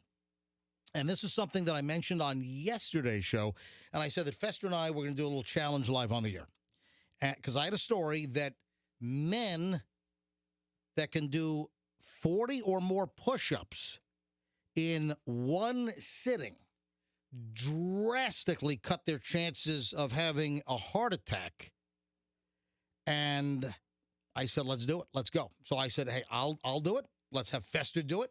So I got to 33. What was my total number? I got 33. I got to 33, and I got a little wobbly. I could have pushed through it, but they said, nope, you're off. Your knees touched. It was over. I think I won the challenge. I did 33 solid push-ups. Roxanne, you did it by yourself, unsupervised, during a commercial break where I just heard you moaning and grunting on the floor. You walked over and saw me. I did 35. And swishing your stuff in your mouth. I'll do which was actually even more difficult to do. It upped the challenge. Listen, Roxanne, don't try to jump on our bandwagon of varying levels of fitness. So I came in, I did 20. So I came in second. Nah, you had a couple of really squirrely ones. So what? So hang on a minute. I did 33. Liar. I did 33 push-ups, and I did them in pretty quick succession. Yeah. A buddy of mine, a very good close personal friend of mine, Dr. Mark sent me an article from livestrong.com, and this is from the Canadian Society for Exercise and Physiology. The average push-ups for adult men, 15 to 19 years old, 23 to 28 push-ups. 20 to 29 years old, 22 to 28 push-ups. 30 to 39, 17 to 21. 40 to 49, 13 to 16. 50 to 59. I'm right in the middle there. Mid-50s, 10 to 12 push-ups are expected for that age group. I did 33. I tripled what my age category should be able to do. Somebody get this man a plaque. So shove it. Thank you, Dr. Mark. Well, mine was 10 to, what was it? I don't know. Well, I did more than what that said. Hold two. On. What? How old are you? 42. All right, Froggy, you're in the 40 to 49. You should be able to do 13 to 16. Oh, look at that. You know what? I did 20. I did double. You had at least 4 or 5 in there that should not have liar. That should not have qualified. You're a liar. I am in the same category, and I did 7 perfect ones, so I'm 50% physically fit. That's because your man boobs hit the floor before anything else. Yeah, the push-ups you did were those little things you used to get from the ice cream man in the truck where you pushed up that little stick and the ice cream came out. Those are called push pops. Those are push pops. Those are the push-ups you're doing. That explains the stick up your ass. The what? Well, what did you say? Never mind. If you heard it, you heard it. while all you guys are pumping your chests or beating your chest, I won. No, so let's acknowledge that. It wasn't official. Roxanne, it's like setting a Guinness World Record without the Guinness guy being Roxanne, there. you were unsupervised, and I saw when I finally figured out what you were doing. I'll moaning, do it after the show. When I finally found out what you were doing, moaning and grunting and swishing stuff in your mouth on the floor. That sounds very bad. And I came around to see what you were doing. I saw at least 5 or 6 push-ups because you started making me that laugh. didn't even remotely qualify. So you can't even include those. So I'm the clear winner here on the show. We should give you a participation trophy. Special trophy. Yeah. Like the little trophy of like the horse's ass. You ever see those? You get MJ one of those. All right. I got to move on. Okay. Matthew McConaughey. Matthew McConaughey says that a doctor is lying about giving him hair transplants. What? Say what? Hang on a minute. Matthew McConaughey got into a candid discussion about his significant late 1990s hair loss. And then he had magical regrowth. Yeah, that's true. He says it's with help of a special serum that he still uses today. Oh, shut up. However, the 52-year-old actor said that a doctor has claimed credit for giving him a hair transplant, which he said he never actually underwent. In Matthew McConaughey's memoir, Green Lights, and a recent interview with LAD Bible, he says that he started to shave his head many years ago because the thinning hair was so severe, but he said he was remarkably able to reverse it. Had it grow back. Great mystery. McConaughey told the outlet that he rubbed a topical ointment into his scalp once a day. I was fully committed. I was fully committed to it. No propecia, no nothing, just natural or manual labor. But he was but he won't say what he was rubbing. Oh, so he has a cure for baldness just in his back pocket. And he's not sharing what the magical serum is. Yeah. Is it like Rogaine or something? But a doctor came forward and apparently was telling people, I did Matthew McConaughey's hair transplants. And McConaughey is saying, no, he's denying it. So, MJ, did you get a hair transplant?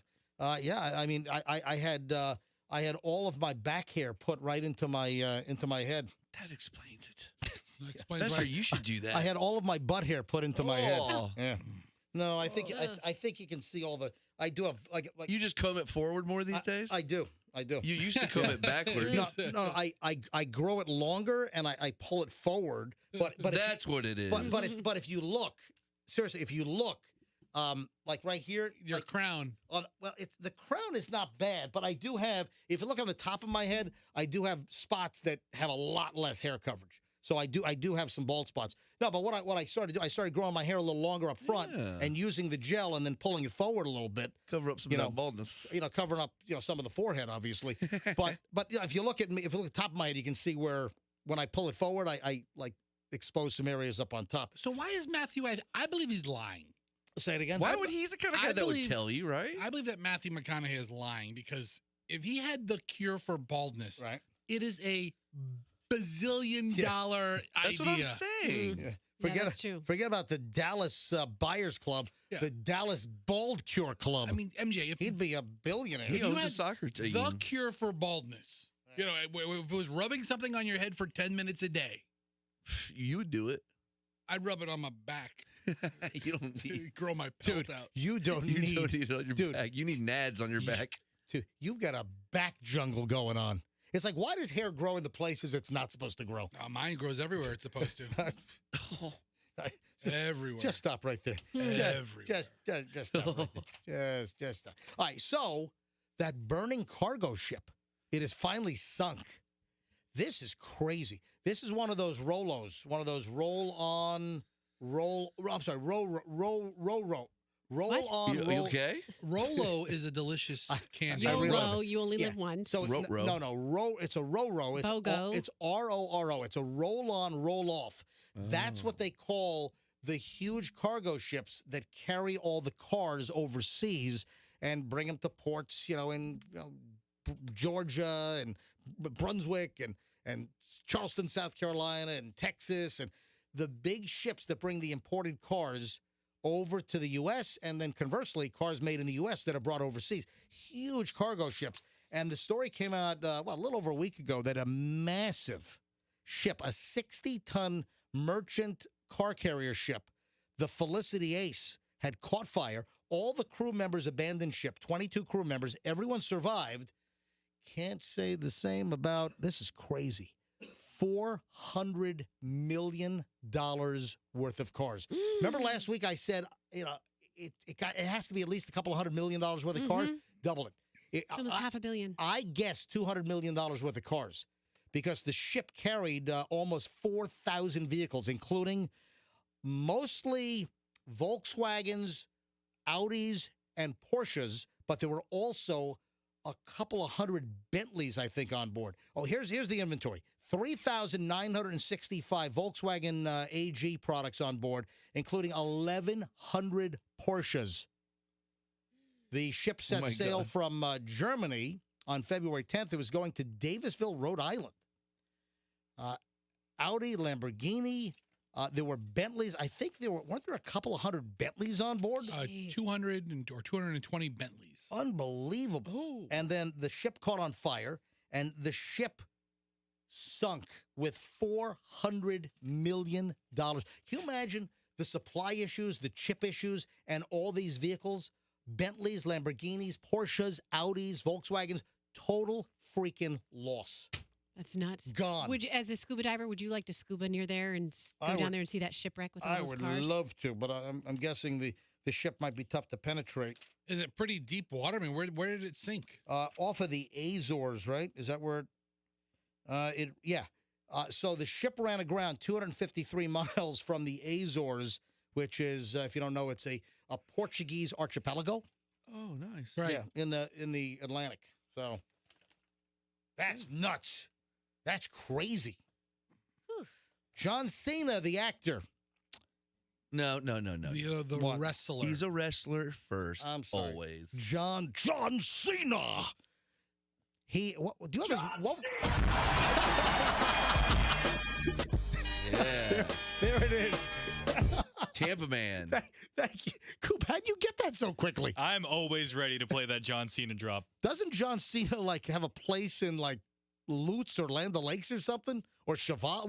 Where does John Cena live? So I used to work at a Pizza Hut up in Lutz, Right. and my boss told me that he delivered to John Cena a couple times. And then every time the pizza guy knocked on John Cena's door, John would open up the door and they'd hear this. John Cena!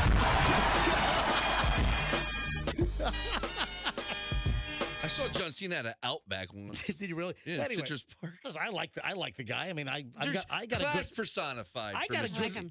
a really good vibe on John Cena. Mhm. To He's go a good from dude. WWE, he's a mini rock.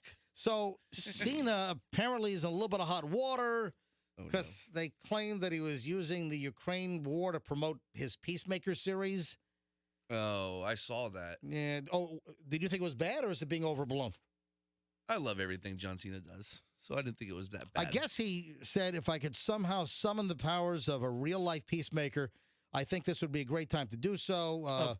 Please. He tweeted this about the titular DC superhero that he that's his character, and then I guess does he talk about somehow the Peacemaker? That's like a character. It's like a Netflix show, isn't it? Helping out with Ukraine. So some people are angry that he tried to tie the two things together. Oh, please leave him alone. He's might an be a little actor. might be a little blown out of proportion, Yeah, to I be think quite so. honest. Just a little bit. He's a wrestler. What I'm thinking. What else? Hulk Hogan. Speaking of another local guy. Yeah, wrestler. What's up, brother? So Hulk Hogan. Something mean, Gene. What was Hulk's longtime wife? What was her name? Linda Hogan? Yeah, Linda Hogan. All right, so they got. No, his wife is Brooke Hogan. That's his No, daughter. Linda, you're right. That's the daughter. So Linda Sorry, brother. So Linda Hogan, longtime marriage to Hulk Hogan, to Terry Bollea. So then they got divorced. That was a very public, nasty spat, wasn't it? That Sure Linda. was, brother. All right. Then I guess Hulk Hogan married someone else. Jennifer McDaniel. Married Jennifer McDaniel. Yeah, then, brother. Then now they're divorced. They finalized the divorce, and part of the divorce settlement, he had to buy her a car. Whoa. Maybe it was on that ship. Is that it? You know what? Well, that's just Sorry, part brother, of the it settlement. sank. I mean, you get to be with Hulk for 10 years. You get the bandanas. You get a car. It's like a game show. All right. All right. I'll grant you the divorce, but I got to have a new car. Let me tell you something, brother. All right, I got to know what kind of car. I don't have that, brother. I mean, I don't know what kind of car it is, but I guess the settlement brother calls for a Hulkster to buy her a new car within 45 days. Hey, former Mrs. Hulk Hogan, we'll see you in a Kia. How about a red and You yellow? just stole my line, you son of a bitch. Come on, see I was you just gonna say. See you in a Kia? We're gonna go to Wesley Chapel Kia or something. I'm gonna see you in a Kia, brother. As long as it's not a yellow Supra. Oh man, tell you what, I'm gonna go down to Crown You know, you got Crown Kia. You got Crown Kia, but you also have. How about a Jaguar? I'll get you a Jaguar from Crown Jaguar. Whoa, that's a big difference. Doesn't Crown have a Jaguar, right? I think so. Crown Jaguar, right? Yeah, man. Which one do you want, the Kia or the Jag? I'll take the Kia. So that's floating around, but it doesn't say what kind of car. I guess Jen is going to keep a property that they bought together in Palm Isle. Okay. Hulk is going to hold on to the Clearwater Mansion, brother. He still has that place? Holy cow, brother. Yeah, brother. Who gets all of the blonde hair dye? You mean the bandanas with the blonde hair stapled onto it? All right, hey, last thing here. This is just kind of odd, and this was floating around, that Bruce Arians is saying that if Tom Brady would try to come back to the NFL to another team, that they won't back down if Tom Brady wants a trade, because technically, if Tom Brady wanted to go to another team, right, the Bucs would have to agree to a trade, and Bruce Arians is saying no. Yeah, Buccaneers have the rights to Brady playing in 2022. Right. So the coach doesn't want to trade him. And then he was also saying that the door is never closed for Tom to come back whenever he wants to. He's back, and we've got money for him. Right. Of course. And then also, they're talking about bringing the Bucs' old Buccaneer Bruce logo and the creamsicle uniforms back. Oh, yeah. That's awesome, by the way. Now that the team doesn't suck. Well, we'll see. The Bucs announced earlier this week, I guess on Monday, that the creamsicle uniforms will return in the 2023 season. Not the season our best quarterback But just left. it's just going to be for a throwback game, right? They're not. Oh, for one game. Yeah, it's got to be just a throwback deal. 'Cause I got to be honest, those uniforms, ugh, I don't like They them at all. just had a wimpiness to them. They're cool, but kind of wimpy. Yeah, the creamsicles. And then the Bucs are going to play actually in Munich, Germany. Unless the world ends with Vladimir Putin, I don't know. One of the two. Yeah, one of the. They're either play in Munich, Germany, or else the world's going to end. Bayern Munich, München. Who the hell knows? Hey, folks, before we get out of here, and before we shut things down, I want to talk to you about delicious crispy chicken sandwiches and tenders and salads. Hey, let me do some planning for you today. MJ, the meal planner. Think about this. At PDQ right now, they have the mint Oreo shake. My God, it's good. Oh, they use that high quality mint. These are hand spun shakes, and then you get Oreo crumbles, and of course, for March, St. Patty's Day, it just makes sense. The mint Oreo shake is back right now at PDQ, limited time. Go get it. And of course, the best crispy chicken sandwich on the planet. Grilled sandwich if you want it, the tenders, the nuggets, the spicy nuggets, the spicy tender, the regular one, whatever you want, the homemade dipping sauces, you know the deal. PDQ is just made better. So hit up a PDQ for lunch today, 16 Tampa Bay area locations. And, of course, you want to tell them that MJ sent you. Get the app. Go to your app store, go to the Google Play Store, and do a quick search for PDQ Fresh Food. Download the app. Take 2 minutes to register. You get your own account, and then for every $1 you spend on the app, you get a point, and then you trade in your points for free PDQ. Plus, they're just going to gift you free stuff. You'll go to your phone and, oh, look at this. I got a message from PDQ. Come get something free. Just walk in. Hey, thanks for being a customer. Get the PDQ app, folks. You order on the app, and it tells you exactly what time to pick it up. I mean, to the minute it's ready. So PDQ. Lunch today, dinner later on with the family. All right, guys, before we get out of here today, is there anything else that you'd like to talk about? Speak now or forever hold your pieces. I'm so glad you asked. Everybody sit down. I really want to unpack the entire... No. Don't say it. First of all, I hate that term. When people say, we got a lot to unpack here, I hate that term. I love it. All the cable news idiots say that. Oh, yeah, we got a lot to unpack today. Don't ever say unpack on the show. That's my go-to. No, it's one of my faves. No, I'll tell you what. You unpack crap on your drive home in your car. You're not unpacking anything on the show. Is the show over? Show's done. Okay. We're actually a little over. Yeah, I'm not unpacking anything right now. Just figured I'd just get the full 5 minutes in here. That's what just a little mechanical stuff there. All right, I'm leaving. I'll see you tomorrow. All right, folks, have a great day today. Website is loaded. Oh, we got a bunch of stuff all ready for tomorrow. Got a couple of videos we got to talk about. All right, hold on. We're back in less than 24 hours, back in 20 hours here on the MJ Morning Show on Q105. Of course, MJMorningshow.com is pretty packed up good. And not unpacked, but pretty packed up good. And then also the podcast, watch the entire show on video. If you don't watch it live, you can watch the replay. All the details on MJ TV at MJMorningshow.com. Folks, have a great day. We'll see you tomorrow on the MJ Morning Show on Q105. And let's be careful out there.